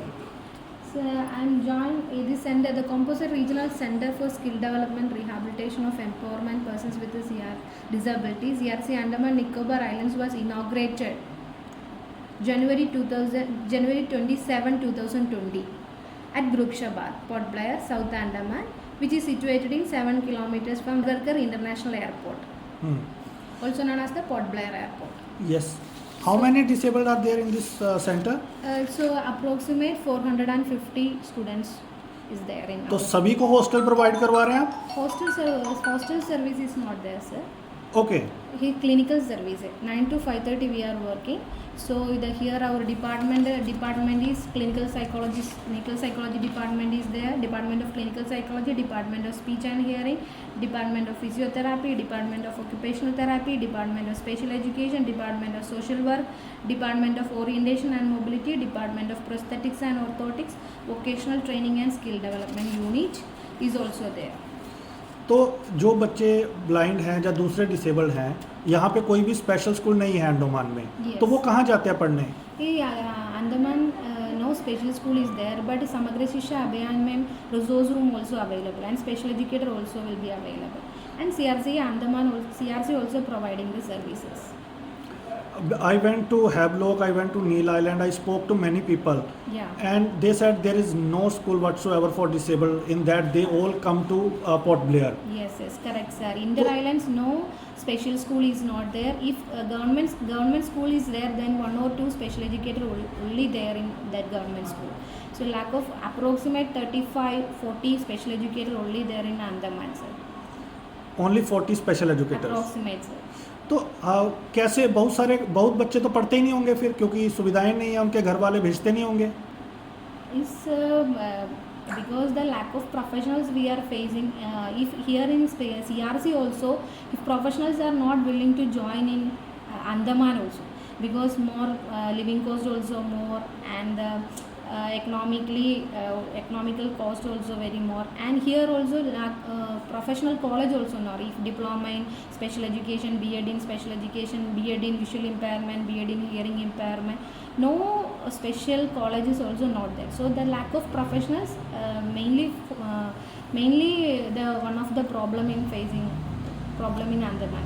Government कौन कौन सी स्कीम यहाँ रन करती है डिसेबल्ड के लिए? CRC Andaman is providing the government scheme is ADIP scheme, and the Niramaya insurance scheme is we are providing, and the other departments, social welfare and the scholarship scheme also there, and those are pre-metric, post-metric scholarship scheme also there. That is government scholarship, the central government scholarship. Central government schemes also. यहाँ local जो government है वहाँ से कुछ होता है यहाँ? Pension वगैरह, डिसेबिलिटी अलाउंस क्या है? डिसेबिलिटी पेंशन also कितनी है यहाँ पे? approximate school students approximate 2500 pension है, and दूसरा pension also we are providing, CRC is not providing, and social welfare also providing the pension also. तो डिसेबल्ड बच्चों के पेरेंट्स आपके पास आते होंगे, तो यहाँ पे जैसे आपने खुद बताया कि रहने की कॉस्ट काफ़ी एक्सपेंसिव है, हॉस्टल प्रोवाइड नहीं करते आप लोग। Hostels are here we are working under NIMBAD, National Institute of Empowerment of Persons with Disability, Ministry of Social Justice and Empowerment. And here the hostel facility, here the local students only will come, because other islands also they will come, but here accommodation facility also we are providing, but limited space only, sir. So we are trying तो preference किसको देते हो आप? reference, if preference is local people also, other islands people also. Other islands peoples में weekly once only they will come, or monthly once only they will come. So other islands people students also we are given the preference also. If they will come 1 month, every day we are providing the session also. If 1 month maybe they are taking the leave, and then only they will come. Most of the parents also government service. तो लोगों को awareness है disability को लेके, government officials या local लोग हैं उनको जो? Yeah, we are already conducted Anganwadi training programs, learning disability awareness program to the teachers, and a lot of schemes, ADIP schemes, and we already recently approximate 200 materials already we distributed. How many disabled are there in entire Andaman Island? Approximately as per the 2011 census, 6,680 disability peoples are there in Including all the islands या only? Yeah, including all the islands. अच्छा, जो as per the census. Right. तो अभी तो situation थोड़ी बदली हो, क्योंकि उस टाइम पे तो आरपीडी एक्ट नहीं था, तो सिर्फ 7 ही डिसेबिलिटीज़ थी, तो अभी 21 हो गई हैं। तो जो कई आइलैंड है जहाँ पे जाना मुश्किल है, नहीं जा सकते लोग, तो वहाँ के जो डिसेबल्ड है उनकी क्या सिचुएशन है, क्या उसके बारे में कोई जानकारी आपके पास? Sir, in Andaman, due to the bad weather also one of the reasons. If bad weather, if ship also not possible, if flight also not possible, so they will come. They mostly the peoples are using in by road and ship also. So they will come and take the service. We are welcoming, but they are also facing lot of challenges. मैं ये in other पूछना islands. चाह रहा हूँ, जो जहाँ tribes रहते हैं, जहाँ पे नॉर्मली विजिटर नहीं जा सकते, तो क्या वो लोग डिसेबिलिटी, अपने बच्चों को डिसेबिलिटी को लेके अवेयर हैं? क्या वो भी चाहते हैं कि उनके बच्चे पढ़ें? So I enquire this because the tribals is any schemes providing, or I enquire, sir. But if I didn't get any information regarding this, please. If anybody, any tribals is disabled, or that report also we didn't get, sir. That's why the reality. If we will get, we will maximum, we will try our level best. जो यहाँ का social welfare office है, so are they taking steps to ensure accessibility and other issues, or are they aware, local people are aware with regard to RPD Act? Yes, sir. Yes, social welfare department is very active, and they are doing lot of things also. So good if CWSN and the disability peoples also, they are taking more initiatives also. So I think the tribals details also, their hand also may be there. I don't know too much aware that things also. Right. Sir. What is different in Kerala and here, because you came from Kerala? So what sort of differences you have found here? Actually, sir, in our Kerala, if a lot of special schools also there, sir. Lot of special Yes. schools also there, and lot of colleges also there. So the Kerala government is also producing the lot of professionals. So the +2 after there will go the diploma. Lot of colleges in even one districts also, at least 2 colleges also there. So if their career also, if lot of people also working abroad also, and Right. other government service also, Samagra Shisha and Abhayan also, and our even they will go to private sector, lot of private sector also there, if Right. clinical service and Christian oriented like charity level services also there, and lot of private center is there. If my child is facing any difficulty, you can go private center, government center. And if here Andaman, even no private center also not there, sir. actually. If Nimmad also, I'm joining approximate 1.5 years there. So if Nimmad also trying too much time, so enquiring and notification also we are done, but even occupational therapist and speech therapist also not even not applying also that post also. It's good salary we are providing. This is a government post, but not permanent contract basis. But even nobody is applying this post also, sir. So that also affecting our kids also. So we are providing sincerely, we are providing good service, sir. Even everything we are providing free. So schemes and parental awareness programs also we are providing. ADIP scheme also we are providing. Inter-islands program also we are. सबसे ज़्यादा disability जो disabled है किस category में आपके पास? Here mostly I can understand autism, ADHD and intellectual disability mostly. Visual impaired कितने हैं यहाँ Visual पे? impaired approximate as per the register approximate 6. 6. Yeah. So that is the main difference from Andaman and Kerala, sir. Yes. Professionals and colleges also not there. Even special school is not there, and professionals also not there. So you have infrastructure highlight- also infrastructure is issue. infrastructure Right. also not there as per the RPWD and as per the right education. So infrastructure also not that much good. Available. That much not Yeah. available. So what are the biggest 4-5 challenges before persons with disabilities in Andaman? What would be those 4-5 biggest challenges you have noted down with your personal experience? Personal challenges, sir. Personal challenges, actually, if whatever the child, we are barrier-free environment is very, very important. Barrier-free environment. Right. Barrier-free environment and adaptations. Even if blind children also softwares and adapted materials and their beneficiaries. If whatever the scheme is there, they will get or not that much also. Yeah, we don't know. That's why. So we are given more awareness, but mostly the central government staff here working. So that's why parents also not that much. Not that much. What I am saying, if they don't want any benefits like that. Right. If poor people are definitely they will ask the questions what the schemes, post-matric scholarship schemes, anything is available or their ADIP scheme also. So more inter-islands also program we are trying to aware, but parents is or some peoples are not that much taking the seriousness. Right. If service also we are given the online special education service also, sir. Internet facility is one of the problems, sir. Inter-islands we are online. If inter-islands they cannot take, they will not come here also. We are planning to give the online service also. That time also we are facing the challenges in internet problems, network issues. That also we are facing. So like you said कि there will be pension around 2,500 for the disabled. Yeah, So approximately. so even they are not applying for that? Yeah, mostly they are applied, sir. Most of the students are applying, but some students are not. If schools also every time they are directly you go, and then they today newspaper also there, the scholarship schemes, the social welfare inviting the application. So if most of them are applied, but somebody is not applying, Okay. so they don't want this scheme. What is the So employment status? What sort of employment opportunities are there for the disabled?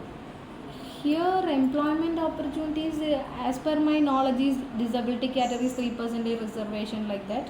So other employment is skill development.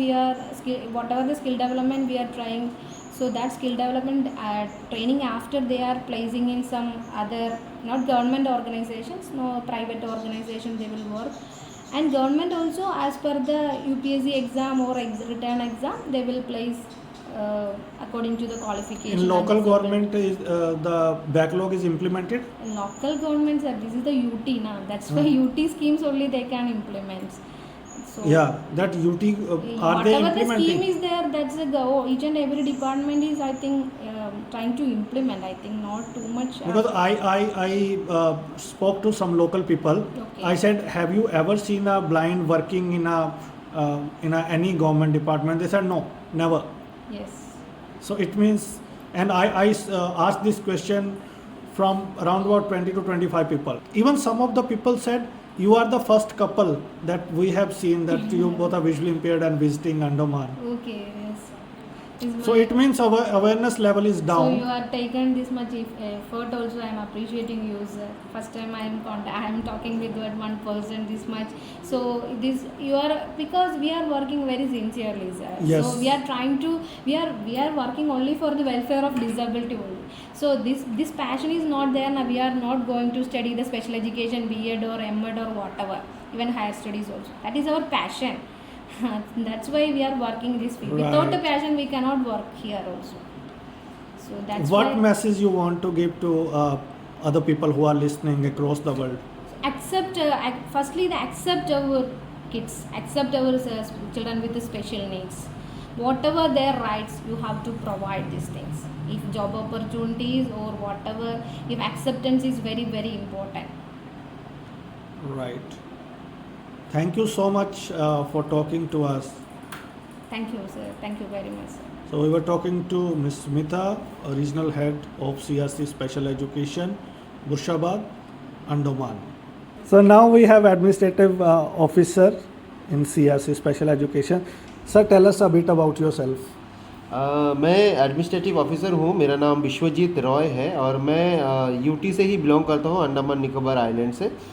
और यहाँ पे जितने भी administrative work है CRC में, जो निपमट के under आता है, यहाँ पे जितने भी एडमिनिस्ट्रेटिव वर्क है वो मैं लुक आफ्टर करता हूँ, मैं देखता हूँ यहाँ पे.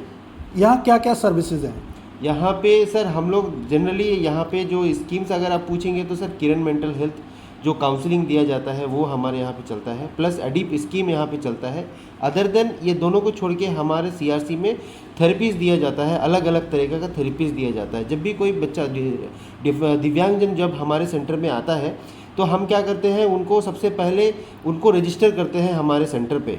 रजिस्टर होने के बाद उनको क्या प्रॉब्लम है उसको एसेस करने के लिए जितने भी यहाँ पे प्रोफेशनल्स हैं वो सबके पास वो बच्चे को भेजा जाता है. उसको आइडेंटिफाई करते हैं कि उसके अंदर में क्या इश्यूज़ पाया जाता है, बिहेवियर मॉडिफिकेशन क्या ज़रूरत है या कुछ भी ज़रूरत है, तो वो हिसाब से उसके ऊपर वर्क किया जाता है. अगर उसको स्पीच थेरेपी का ज़रूरत है तो स्पीच दिया जाता है, अगर उसको स्पेशल एजुकेशन का ज़रूरत है या ओटी का ज़रूरत है तो वो हिसाब से उसको भेजा जाता है वही डिपार्टमेंट के अंदर, और वहाँ पे उसको ट्रेनिंग दिया जाता है, तरह तरह का थेरेपीज़ दिया जाता है. तो स्किल डेवलपमेंट में क्या क्या करवाते हैं आप? स्किल डेवलपमेंट में सर हमारे यहाँ पे वोकेशनल यूनिट एस्टैब्लिश्ड है. यहाँ पे एक फैकल्टी थी पहले, अभी फ़िलहाल के लिए कोई नहीं है, बट नया रिक्रूटमेंट हो चुका है, अभी कुछ ही दिन में आ जाएगा. तो अभी स्किल डेवलपमेंट में कैंडल मेकिंग हमारे यहाँ पे होता है. बच्चे को जो बेसिक जो जैसे हमारा जो बेसिक कुकिंग चीज़ जैसे कि मैगी बनाना हो गया या तो एक ऑमलेट बनाना हो गया, वो सब चीज़ भी सिखाया जा रहा है. कैंडल मेकिंग जो मोस्ट हमारा जो हम लोग सेल आउट भी कर रहे हैं मार्केट में, हम अभी एक चाह रहे हैं कि हमारा एक लोगों के साथ हम मार्केट के साथ अप्रोच करें, बट अब बिना लोगों के हम उसको सेल कर रहे हैं. दिया मेकिंग कर रहे हैं, जो फ्रेगरेंस वाला दिया है, खुशबू देता है. जैसे ही आप दिया जलाएंगे उससे खुशबू बाहर आएगा, तो वो दिया मेकिंग कराते हैं सर. और साथ ही साथ बोटल आर्ट भी करते हैं सर. वो डिसेबल बनाते हैं क्या चीज़? दिया, कैंडल एंड हाँ ऑल सब जो है डिफरेंटली एबल पर्सन है. फीमेल्स के क्या चैलेंजेस है डिसेबिलिटीज़ में? अगर बात करें यहाँ पे हमेशा जो फीमेल होती हैं डिसेबल्ड, उनके चैलेंजेस ज़्यादा होते हैं, तो आइलैंड की अपनी कुछ समस्याएं हैं, तो यहाँ डिसेबल्ड फीमेल्स की क्या चैलेंजेस हैं? सबसे पहले तो मैं ये बोलना चाहूँगा कि फ़ीमेल का यही है कि तो ये तो वर्नेबिलिटी कम्युनिटी के अंदर आता है, वर्नरेबल में. तो अगर देखा जाए तो उनको लाने के लिए कोई एक बंदा चाहिए होता है, उनके साथ एक केयर टेकर हमेशा चाहिए होता है. तो क्या होता है कि हमारा अप्रोच जो है यूटी में 3 डिस्ट्रिक्ट है. 3 डिस्ट्रिक्ट में सिर्फ जो मेन हमारा जो साउथ अंडमान है मेन डिस्ट्रिक्ट, उसी में हम लोग हमारा अप्रोच अच्छे से कर पा रहे हैं.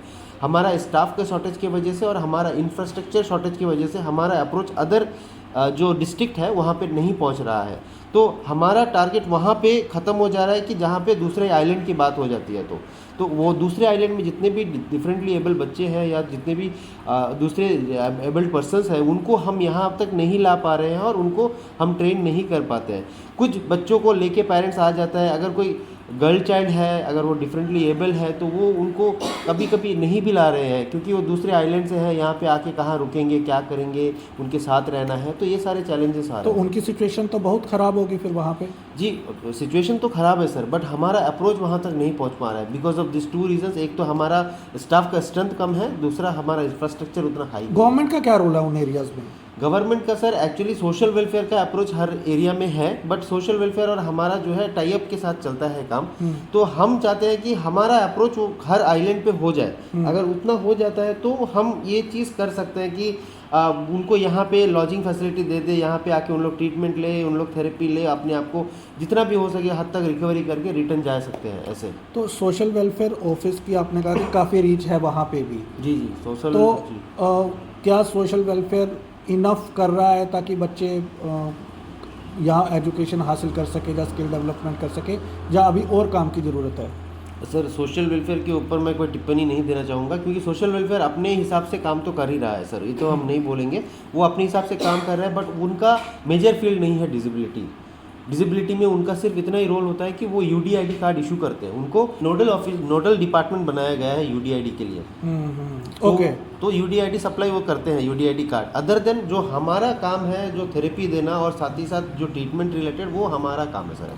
पेरेंट्स में कितनी अवेयरनेस है? सर हम कोशिश करते हैं 100% अवेयरनेस क्रिएट करने के लिए, बट द प्रॉब्लम ये हो जाता है कि ना सर सबसे पहले मैक्सिमम बच्चे जो आते हैं वो थोड़ा सा पुअर बैकग्राउंड से बिलोंग करते हैं। तो क्या होता है कि उनके पास इतना टाइम नहीं होता है कि वो हमारे साथ स्पेयर करें। अगर हम कुछ प्रोग्राम कंडक्ट कराते हैं तो उनके पास ये तरह तरह का मतलब ऐसा प्रॉब्लम होता है कि उनको काम पे जाना होता है, तो वो प्रोग्राम पे नहीं आ सकते। अभी हमारा ऊपर से ऑर्डर आया है कि हर एक स्पेशल डे को हम लोग को सेलिब्रेट करना है, या तो हमारे पेरेंट्स के साथ करिए या तो कम्युनिटी के साथ करिए, बट हमें वो चीज़ करना है।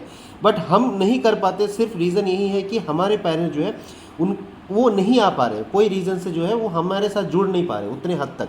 हम कोशिश कर रहे हैं हमारे तरफ से 100% देके, वो भी कोशिश कर रहे हैं, बट एनी हाउ मतलब वो नहीं हो रहा है, वो बन नहीं रहा है वो। दिल्ली की अगर बात करें, जब पंजाब साइड, तो बहुत सारी NGO CBR प्रोग्राम चलाती हैं, तो क्या वहाँ की कभी किसी NGO ने रीच आउट किया कि हम यहाँ पे आके कुछ काम करें? नहीं सर, यहाँ पे अगर देखा जाए तो यहाँ पे बाहर का कोई NGO अभी तक आया नहीं है हमारे पास। प्रेजेंटली हमारे पास 2 NGO आए हैं। एक जो है यहाँ का एक आर्ट एंड कल्चर NGO है, जो हमेशा कोई भी स्पेशल इवेंट होता है तो हमारे बच्चों के साथ वो सेलिब्रेट करते हैं, वो प्रोग्राम करते हैं, बच्चों को थोड़ा सा कुछ मोनूमेंट वगैरह गिफ्ट वगैरह देते हैं, एक पूरा शाम हमारे साथ बिता के हमें थोड़ा सा बच्चों को थोड़ा सा इन्जॉयमेंट देते हैं ऐसे। और एक NGO है पंख बोल के, वो NGO थोड़ा सा हमारे साथ कभी कभी इन कोलाबोरेशन में कुछ एक्टिविटी किया है, अभी तक 1 या 2 प्रोग्राम उन्होंने किया है। वो दोनों यहीं की लोकल NGOs हैं। यहाँ किस तरह की जॉब्स मिलती हैं डिसेबल्ड को? यहाँ पे सर जॉब अपॉर्चुनिटी देखा जाए तो डिसेबिलिटी को कुछ ऐसा, यहाँ पे रिजर्वेशन है डिसेबिलिटी के लिए, बट वो रिजर्वेशन के लिए बच्चों को उतना नॉलेज है अप्रोच, जैसे कि कोई भी बच्चा उतना तक मतलब जैसे कि अगर 10th पास का क्वालिफिकेशन है तो कैसे भी वो दिव्यांगजन को 10th तक पास होना है, उसके बाद वो जॉब के लिए एलिजिबल बनता है। तो जनरली वहाँ तक कोई नहीं पहुँचा है। जैसे हमारे पास कुछ बच्चे हैं, उनको जॉब करना है तो उनको प्राइवेट सेक्टर में ही स्किल डेवलप करके उनको प्राइवेट सेक्टर में ही काम करना है, क्योंकि उनके पास उतना क्वालिफिकेशन अभी तक नहीं है। तो क्या कारण है कि वो नहीं पढ़ पाते? जी रीज़न यही है कि उनको मतलब जो हमारे यहाँ से मतलब जो या तो वो लेट से हमारे पास आते हैं, जिसकी वजह से उनका डेवलपमेंट सही से नहीं हो पाता जो टाइम पीरियड पे जैसे होना चाहिए था। इसमें भी वो जागरूकता की ही थोड़ा कमी जैसा लगता है सर। तो अभी आप लोग स्टेप ले रहे हैं लोगों को जागरूक करने के लिए? जी हम ये हमारा स्टेप पहले से ही चल रहा है, बट हम बोल रहे हैं हमारा एक लिमिटेशन हो जाता है कि हम रीच आउट नहीं कर पा रहे हैं हर एक नीडी पर्सन के लिए। जैसे बोलते हैं ना, we can not reach out every nook and corner of this UT, that is the problem. कुछ प्रतिबंध ये है कि निकोबार एरिया में हम जा नहीं पाते, वहाँ पे सिर्फ फ्लाइट जाता है, एक्स्ट्रा परमिशन लेना होता है, और हमारे पास रिसोर्स भी नहीं है, हमारे पास उतना फिनेंशियली हम लोग उतना स्ट्रांग भी नहीं कि कुछ डिसीजन लेके हम लोग कर सके ऐसे। तो कुल मिला के आपकी बातों से लग रहा है जो यूनाइटेड नेशन का नारा है नथिंग अबाउट अस विदाउट अस, वो कम से कम यहाँ तो लागू नहीं हो रहा। जी यहाँ पे तो क्या अपील करेंगे आप जो ये शो सुन रहे हैं, जो बाकी NGOs हैं, तो हमारे जो बाकी देश के हिस्से में लोग सुन रहे हैं, जब गवर्नमेंट सुन रही है, जब फॉरेन से लोग सुन रहे हैं, तो आप क्या चाहते हैं कि अंडोमान में क्या क्या होना चाहिए डिसेबल्ड?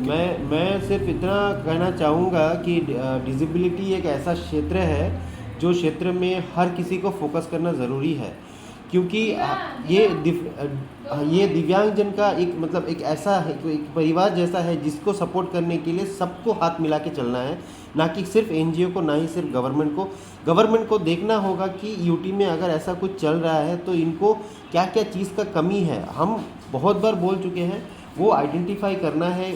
हमें इतना सपोर्ट मिल जाए गवर्नमेंट से कि हम हर चीज़ को कर सके। कोई भी डिपार्टमेंट में हमें उस तरह सपोर्ट नहीं मिलता है यहाँ का जो गवर्नमेंट से। तो हम चाहते हैं कि सब मिल के, जैसे NGO हो, गवर्नमेंट हो, प्राइवेट सेक्टर हो, सब मिल के अगर हाथ मिला के एक साथ आएंगे हमारे सपोर्ट में, तो हम डेफिनेटली वो चीज़ को रीच आउट कर सकते हैं और हम कोशिश कर सकते हैं कि टोटली ये चीज़ को हम एकदम ठीक कर सकें। ये स्मिता मैम से मैं बात कर रहा था तो उन्होंने बताया कि यहाँ पे अगर जॉब्स भी निकलती है तो कोई अप्लाई ही नहीं करता, तो काफ़ी स्टाफ आना नहीं चाहता यहाँ पे क्योंकि कॉस्ट ज़्यादा है, लिविंग कॉस्ट ज़्यादा है, सब कुछ है। तो आपको कैसे डिसेबिलिटी का इतना पैशन आया? नहीं, ये एक्चुअली देखा जाए तो सर यहाँ पे जो अभी 2 पोस्ट जो वैकेंट है, यहाँ का यूटी का जैसे यूटी के जो बच्चे हैं उनको पता ही नहीं है कि स्पेशल फील्ड में भी पढ़ाई होता है। जैसे मैं MSW स्टूडेंट हूँ, मैंने मास्टर इन सोशल वर्क किया है। करते वक्त भी मुझे पता नहीं था कि मैं स्पेशलाइजेशन कर सकता था डिसेबिलिटी में, मैंने नहीं किया। मैंने कम्युनिटी डेवलपमेंट में किया है और MBA किया था। MBA के बेसिस पे मैंने यहाँ पे एडमिनिस्ट्रेटिव ऑफिसर का पोस्ट मुझे मिला है।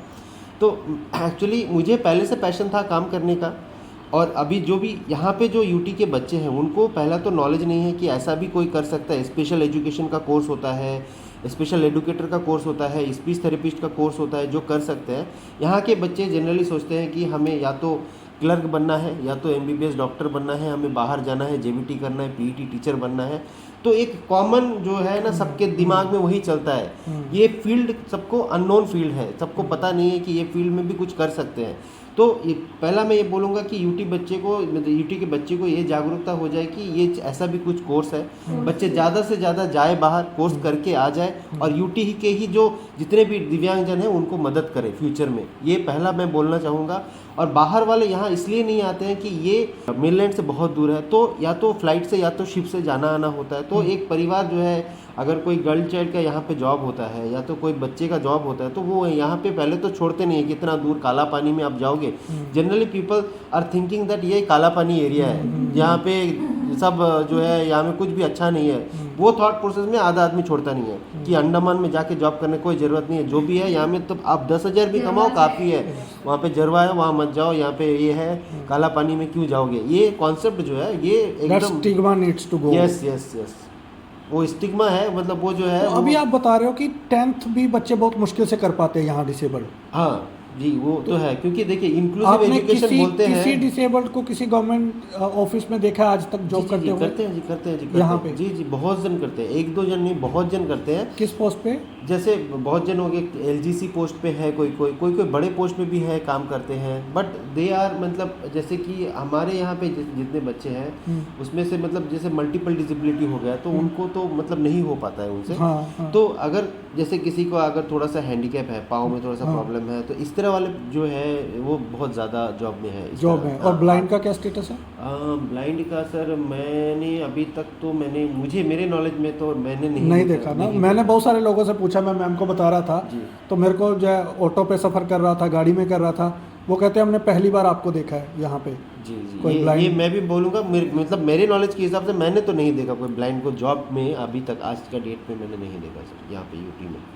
बहुत अच्छा लगा सर आपसे बात करके। उम्मीद है कि मैं आपकी बातों को लोगों तक पहुंचा पाऊंगा, सब लोग सुन पाएंगे और समझेंगे कि हमें सिर्फ अर्बन एरियाज़ में ही ध्यान नहीं देना है, हमें देश के बाकी हिस्सों तक भी पहुंचना है जहां पे ज़रूरत है, जहां पे बाकी ज़रूरत है। तो यहाँ तो अभी एक्सेसिबिलिटी, एम्प्लॉयमेंट, एजुकेशन, अवेयरनेस, हर फील्ड में बहुत काम करना बाकी है। सच बात है, क्योंकि यूटी को बहुत जन इंडिया का नक्शे से दूर है बोल के बहुत जन, मैं तो ये एकदम मतलब सीना ठोक के बोल सकता हूँ कि बहुत जन को अंडमान निकोबार पता ही नहीं है। मेरे आधे जितने भी मेरे फ्रेंड थे, मैंने चेन्नई से पढ़ाई किया है, मुझे बोलते थे अंडमान जाने के लिए वीज़ा का ज़रूरत होता है क्या? मुझे भी पूछ रहे थे, अभी मेरे गाँव में पूछ रहे थे कुछ लोग। तो ये कॉन्सेप्ट जब इंसान के दिमाग में है, इसके मतलब वो सोचते हैं कि हम कोई फॉरेन बॉडी है, हमारा इंडिया से कोई ताल्लुक नहीं है। तो ये चीज़ कॉन्सेप्ट को दूर करना है सर सबसे पहले। अगर मोदी सरकार इंडिया में काम कर रहा है तो मोदी सरकार का वो स्कीम का बेनिफिट हमें यहाँ पे भी मिलना चाहिए। बिल्कुल मिलना चाहिए, यूटी तक।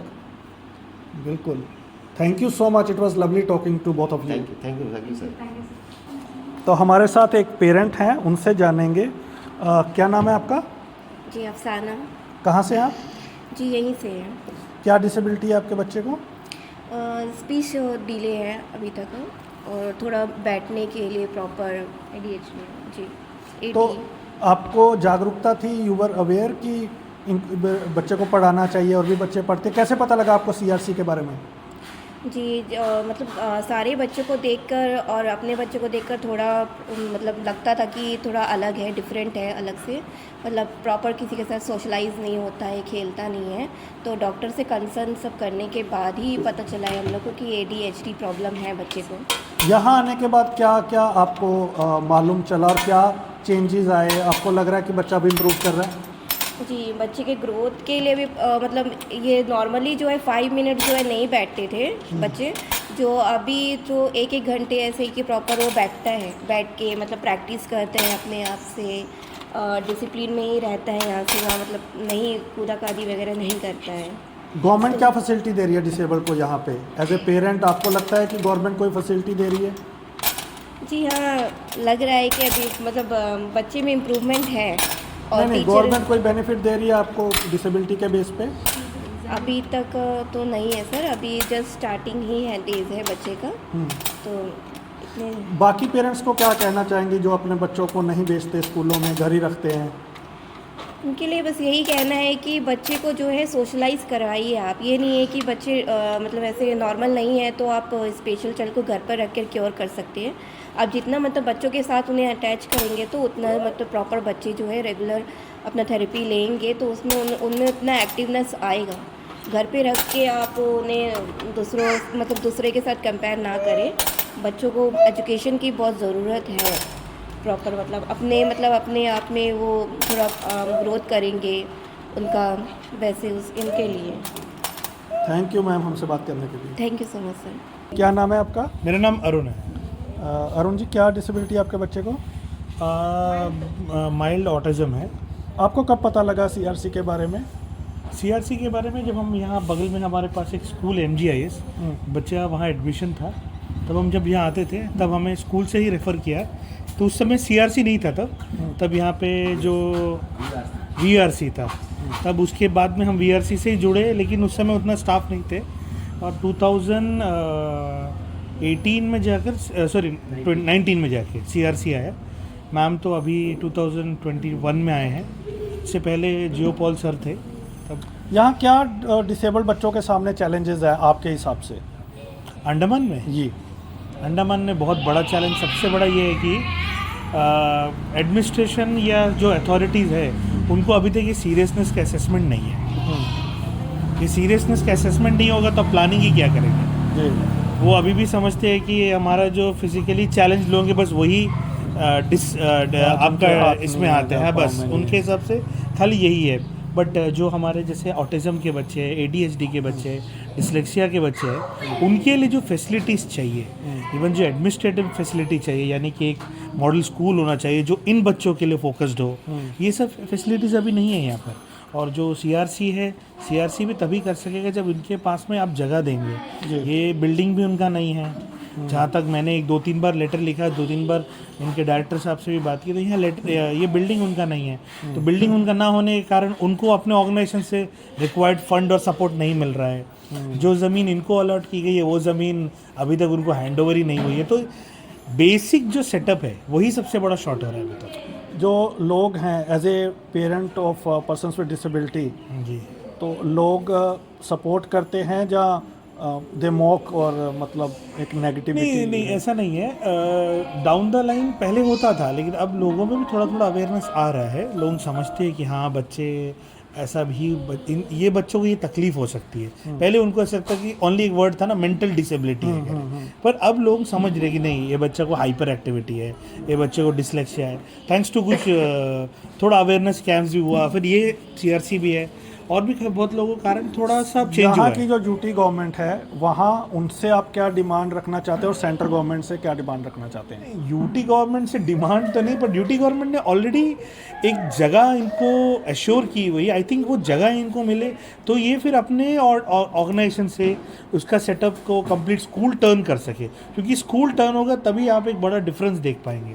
अदरवाइज ये छोटे छोटे सेटअप से कुछ मेजर डिफरेंस नहीं होने वाला। नहीं, मैं डिसेबल्ड के लिए पूछ रहा हूँ। डिसेबल्ड के लिए डिसेबल्ड के लिए स्कूल नहीं, वो तो सीआरसी के पॉइंट ऑफ व्यू से हो गया ना, from the parent of a parent disabled. भी वही चाहेगा ना सर, हमें भी तो स्कूल चाहिए। और सेंट्रल गवर्नमेंट से, सेंट्रल गवर्नमेंट से भी यही चाहिए कि अगर हो सके तो इसको थोड़ा और बड़े पैमाने में करें, ना कि इतना छोटा, क्योंकि ये अभी भी बहुत जैसे मैंने शुरू से कहा इसका असेसमेंट बहुत कम है, इसीलिए इसको और बेटर वे से असेस करके बेटर फैसिलिटीज़ लाना है। अच्छा, ऑटिज़म का मैंने जो कवर किया है काफ़ी सालों से, काफ़ी ऑर्गेनाइजेशन मेनलाइन इंडिया में जो सो कॉल्ड मेन स्ट्रीम लोग हैं, वहाँ पे पेरेंट्स ने भी ऑर्गेनाइजेशंस बनाई हुई हैं ऑटिस्टिक बच्चों के। हुई है तो सेल्फ ग्रुप जो होते हैं, सेल्फ हेल्प ग्रुप जैसे होते हैं। जी जी, काफ़ी ऑर्गेनाइजेशंस हैं जो ऑटिस्टिक बच्चों के पेरेंट्स हैं, उन्होंने अपनी ऑर्गेनाइजेशंस बनाई हुई हैं। जी, तो यहाँ पे ऐसा कुछ पेरेंट्स ने इनिशिएटिव नहीं लिया? इनिशिएटिव नहीं लिया करके नहीं है, पेरेंट्स तो फिर भी एक दूसरे से इंटरेक्ट करते हैं, बट पेरेंट्स को भी इस इशू के ऊपर अवेयर करना,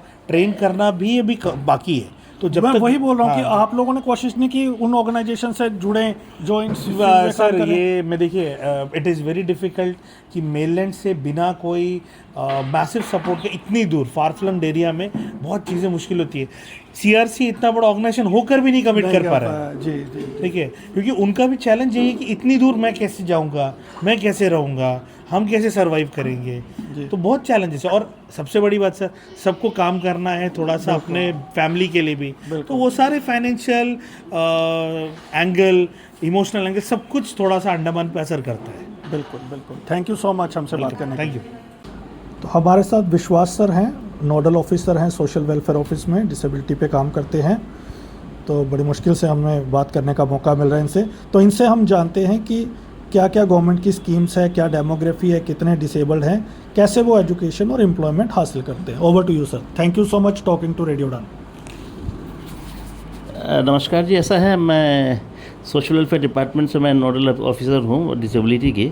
तो मैं यही बताना चाहूँगा कि हमारे इस द्वीप समूह में कुल मिलाकर के हमारे पास 6,660 दिव्यांगजन हैं, और उसमें से जो है हमने 5,570 लोगों को हमने UDID कार्ड उनका बन चुका है, जो कि हमारे इंडिया में हमारा अंडमान निकोबार जो है चौथे स्थान पे अभी है। इसके अलावा जो है दिव्यांगजनों को प्रति माह 2,500 रुपये की धनराशि उनको दिया जाता है, उनके खाते पे जमा करवाया जाता है, और इन लोगों की संख्या 3,700 के करीब है। इसके लिए हमारे पास फॉर्म्स मिलते हैं, फॉर्म्स उनको भर के देना पड़ेंगे। फॉर्म्स भरने के बावजूद उन्हें जो है कुछ डॉक्यूमेंट्स हमें जमा करना होगा, आधार कार्ड, बैंक की पासबुक, CDPO की वेरिफिकेशन करने के बाद हमारे ऑफिस में जमा देंगे। जमा करने के तत्पश्चात हम लोग उनको स्क्रूटनी करते हैं। उसके पश्चात जो है इन्हें हम उन धनराशि को उनको हम लोग अकाउंट में जमा कराते हैं। इसके अलावा जब रही शिक्षा की बात, हमारा अंडमान निकोबार द्वीप समूह के टोपोग्राफी ऐसे हैं कि ये कई टापू हैं, बहुत सारे द्वीप हैं, और एजुकेशन डिपार्टमेंट की ओर से एक अलग से एक सेल है IED सेल, और उसमें से जो है स्पेशल टीचर्स है वो हमारे स्कूल्स में उन बच्चों को जो है उनको दिव्यांग बच्चों को शिक्षा प्रदान करते हैं। इसके अलावा जो है हमारा डिसेबिलिटी स्कॉलरशिप जो है जो पोर्टल के माध्यम से होता है NSP पोर्टल से, उस पर भी हम लोग यहाँ से हम उन्हें धनराशि मुहैया करवाते हैं। इसके अलावा जो गवर्नमेंट बोट्स और बसेस में भी दिव्यांगजनों को फ्री में आने जाने की व्यवस्था उन्हें दिया गया है।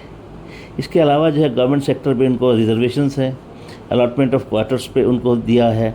हमारे पास में उनको जो है मोबिलिटी एड्स अप्लाइंसेस भी उनको टाइम टू टाइम हम उनको देते हैं अंडर एडिप स्कीम, जो कि हमारे यहाँ पे CRC कार्यरत है, उनके माध्यम से हम देते हैं। तो इस तरीके के हम कई स्कीम्स हम दिव्यांगों के लिए इस द्वीप समूह में चलाते हैं। इसके अलावा हमारे पास एक दिव्यांग होम है जिस पे करीबन 20 दिव्यांग बच्चे यहाँ पे हैं। हम उन्हें सारे तरह की सुविधा उन्हें हम प्रोवाइड करते हैं। Thank you. तो सर यहाँ मतलब मेन चैलेंज ये है कि एजुकेशन के लिए मतलब स्पेशल स्कूल नहीं है एक भी, ऐसा क्यों नहीं? स्पेशल स्कूल तो RT के तहत तो एक ही साथ तो होगा ना दूसरी एजुकेशन। यहाँ जो आइलैंड में बच्चे, जहाँ मतलब पता चला कि जो एम्प्लॉयमेंट है वो भी बहुत कम है, और जो बच्चे हैं जो एजुकेशन है वो 10th भी मुश्किल से पास कर पाते हैं। तो क्या रीज़न से मतलब क्या हो रहा है कि ऐसा हो रहा है यहाँ पे कि बच्चे नहीं पढ़ पा रहे, हायर एजुकेशन नहीं ले पा रहे? अभी का जो गवर्नमेंट की पॉलिसीज पे तो मोटा मोटी अभी ठीक ही चल रहा है। अभी एजुकेशन पे अभी सभी पढ़ाई कर रहे हैं। और जहाँ तक आपका दिव्यांगों का दिक्कत है, इसमें थोड़ा सा किल्लत ये हो रहा है कि हमारे अंडमान निकोबार का जो टोपोग्राफी है, एक टापू है, एक आइलैंड से दूसरा आइलैंड अलग अलग आइलैंड है। ऐसे ऐसे टापू है जिसमें आपको 5 दिव्यांग बच्चे हैं। तो वहाँ के लिए फिर उनको थोड़ा सा एजुकेशन के लिए थोड़ा सा दिक्कत हो रही है। लेकिन उसके लिए हमने अभी दोबारा गवर्नमेंट ऑफ इंडिया से इंस्ट्रक्शन आया है, हमने एजुकेशन डिपार्टमेंट के साथ में कॉन्टेक्ट करवा दिया है करके अभी उन लोग सारे स्पेशल एजुकेटर के माध्यम से उनको शिक्षा प्रदान करने के लिए। जो CRC में वो बात चल रही थी, वहाँ मैं पेरेंट्स से भी बात की कई लोगों से, तो वो कह रहे थे कि हमें प्रॉमिस किया गया है कि लैंड देंगे, तो वो हो नहीं पा रहा। क्या दिक्कत आ रही है? उस पर ऐसा है, देखिए जहाँ तक लैंड की सवाल है तो इस पर ऐसा है, देखिए साहब, हमारा अंडमान निकोबार की पॉपुलेशन जो है करीबन 4.5-5 लाख की है। उसमें से 6,000 दिव्यांगजन है। दिव्यांगजन के लिए एक CRC हमें ग्रांट दिया अंडमान के लिए, जो बिल्डिंग को आप लोग गए थे देखने के लिए। और अभी हमारे यहाँ पे उन लोग CRC बोल रहे हैं कि हमें ज़मीन चाहिए सिटी के अंदर में, शहर के अंदर में। शहर के अंदर में कोई ज़मीन नहीं है। हम लोग बोलते हैं कि आप जाओ दूसरे टापू में खोलो, तो उन लोग उसके लिए थोड़ा सा किल्लत चल रही है। अभी जहाँ तक ज़मीन की सवाल है, ज़मीन तो बढ़ नहीं रहा है, रिक्वायरमेंट से बढ़ रहा है। हमने गवर्नमेंट के साथ में टाइप किया है, हमारा कॉरेस्पॉन्डेंस चल रहा है टाइम टू टाइम कि इसको इमीडिएटली जल्दी से जल्दी उनको लैंड दिया जाए। और जब तक लैंड ना देंगे, हम लोग उनको बिल्डिंग उनको फ्री ऑफ कॉस्ट दिया है, विदाउट इलेक्ट्रिसिटी, विदाउट पानी के चार्जेस छोड़ दिया। जो बाकी आइलैंड पे जो ट्राइबल एरियाज हैं जहाँ हम लोग नहीं जा सकते, तो वहाँ गवर्नमेंट क्या स्टेप्स लेती है उनको इंश्योर करने के लिए कि वो पढ़ें और कुछ? वहाँ पे सारे अंडमान निकोबार में ऐसे हर 4 किलोमीटर पे दूरी पे आपको स्कूल मिलेगा। और हर 2 या 3, जैसे आप रिमोट एरिया में जाएंगे तो 2 या 3 स्कूल को मिला करके एक स्पेशल एजुकेटर होते हैं, तो उनको अपना एजुकेशन प्रोवाइड करेंगे। अगर दिक्कत होगी तो उनको होम बेस्ड ट्रेनिंग, उनको स्टडी। तो अभी हम पोर्ट ब्लेयर के बीच पे हैं, कार्बन पे। ये हमारा आज का लास्ट इवेंट है। आज हमने 4 इवेंट किए। एक स्पेशल स्कूल में गए, मिनिस्ट्री में गए, सोशल वेलफेयर में, म्यूज़ियम देखा, और चौथा ये बीच था। ये बीच मतलब एंजॉय करने आ सकते हो, लेकिन पानी बहुत गंदा है इस बीच का। अभी आवाज़ आ रही होगी आपको। तो इसमें आप पानी में तो नहीं जा सकते, बहुत गंदा है। लेकिन हाँ, कुछ खा पी सकते हो, शॉपिंग कर सकते हो। तो मतलब शाम स्पेंड करने आ सकते हो, क्योंकि 5 बजे के बाद ये खुला रहता है। तो बाकी जगह पे 5 बजे बंद हो जाते हैं। तो बेब्स आ रही हैं।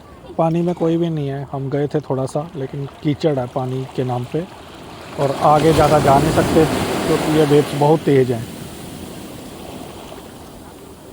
तो ये यहाँ पे लगभग हमारा ट्रिप ख़त्म हो जाएगा। कल हम फ़्लाइट लेंगे, वापस आ जाएंगे।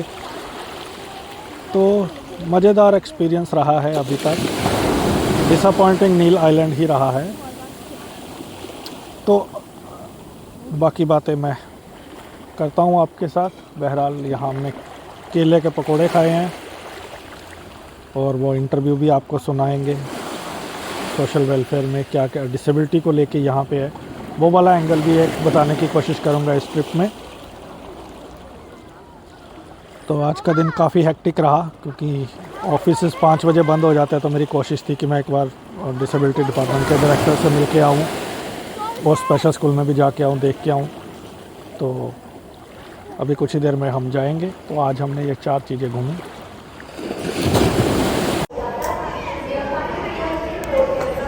तो अभी हम एयरपोर्ट पे हैं रिटर्न के लिए। तो यहीं पे ही हमारा ट्रिप ख़त्म होता है। So it was a good trip. अगर आप मुझसे पूछें कि क्या हमें जाना चाहिए, अंडमान बिल्कुल जाना चाहिए। तो आप लोग आइए। तो overall it had a good experience. So finally it is a good experience. We thoroughly enjoyed. We covered everything, and prices and all I am just telling you in a bit. But comment करके ज़रूर बताइए कि आपको कैसा लगा हमारा show. तो finally अब हम पोर्ट ब्लेयर एयरपोर्ट पे हैं, और पूरी तैयारी है वापस जाने के लिए। यहीं पे हमारा ये ट्रिप ख़त्म होता है। कैसा लगा आपको हमें कमेंट करके बताइएगा। आगे भी जहाँ जाएंगे आपको जर्नी करवाते रहेंगे। Thank you so much. तो जैसा कि अब हमारा ट्रिप खत्म हो गया और मैंने आपको कहा था कि मैं बताऊंगा कि ट्रिप की कॉस्ट कैसे आप कट कर सकते हैं या कैसे बढ़िया आप बना सकते हैं। देखिए, मैंने सबसे पहले 2-3 वेबसाइट से आइटिनरी मंगवाई थी। फिर मैंने उसको देखा कि मैं खुद कैसे मैनेज कर सकता हूँ, तो ज्यादातर चीजें हम खुद ऑनलाइन बुक कर सकते हैं। 2,500 रुपये में एक बहुत अच्छा होटल मिल जाता है विद ब्रेकफास्ट। तो अगर 2 बंदे जाते हैं तो मुझे लगता है कि 40,000 रुपया इनफ है 2 बंदों के लिए 5 दिन के ट्रिप में। इसमें मैं एयर फेयर इंक्लूड नहीं कर रहा हूँ, फ्लाइट को छोड़ के सिर्फ लैंड पैकेज। तो सब ऑनलाइन बुक हो जाता है। 5 दिन का होटल, खाना पीना, फेरी, लाइट एंड साउंड शो। और जैसा मैंने बताया कि अगर आप और कट करना चाहते हैं कॉस्ट को, तो आप गवर्नमेंट के जो होटल्स है, लॉज है, वो उसको बुक कर सकते हो। तो 25,000 पर person including water sport activities and everything.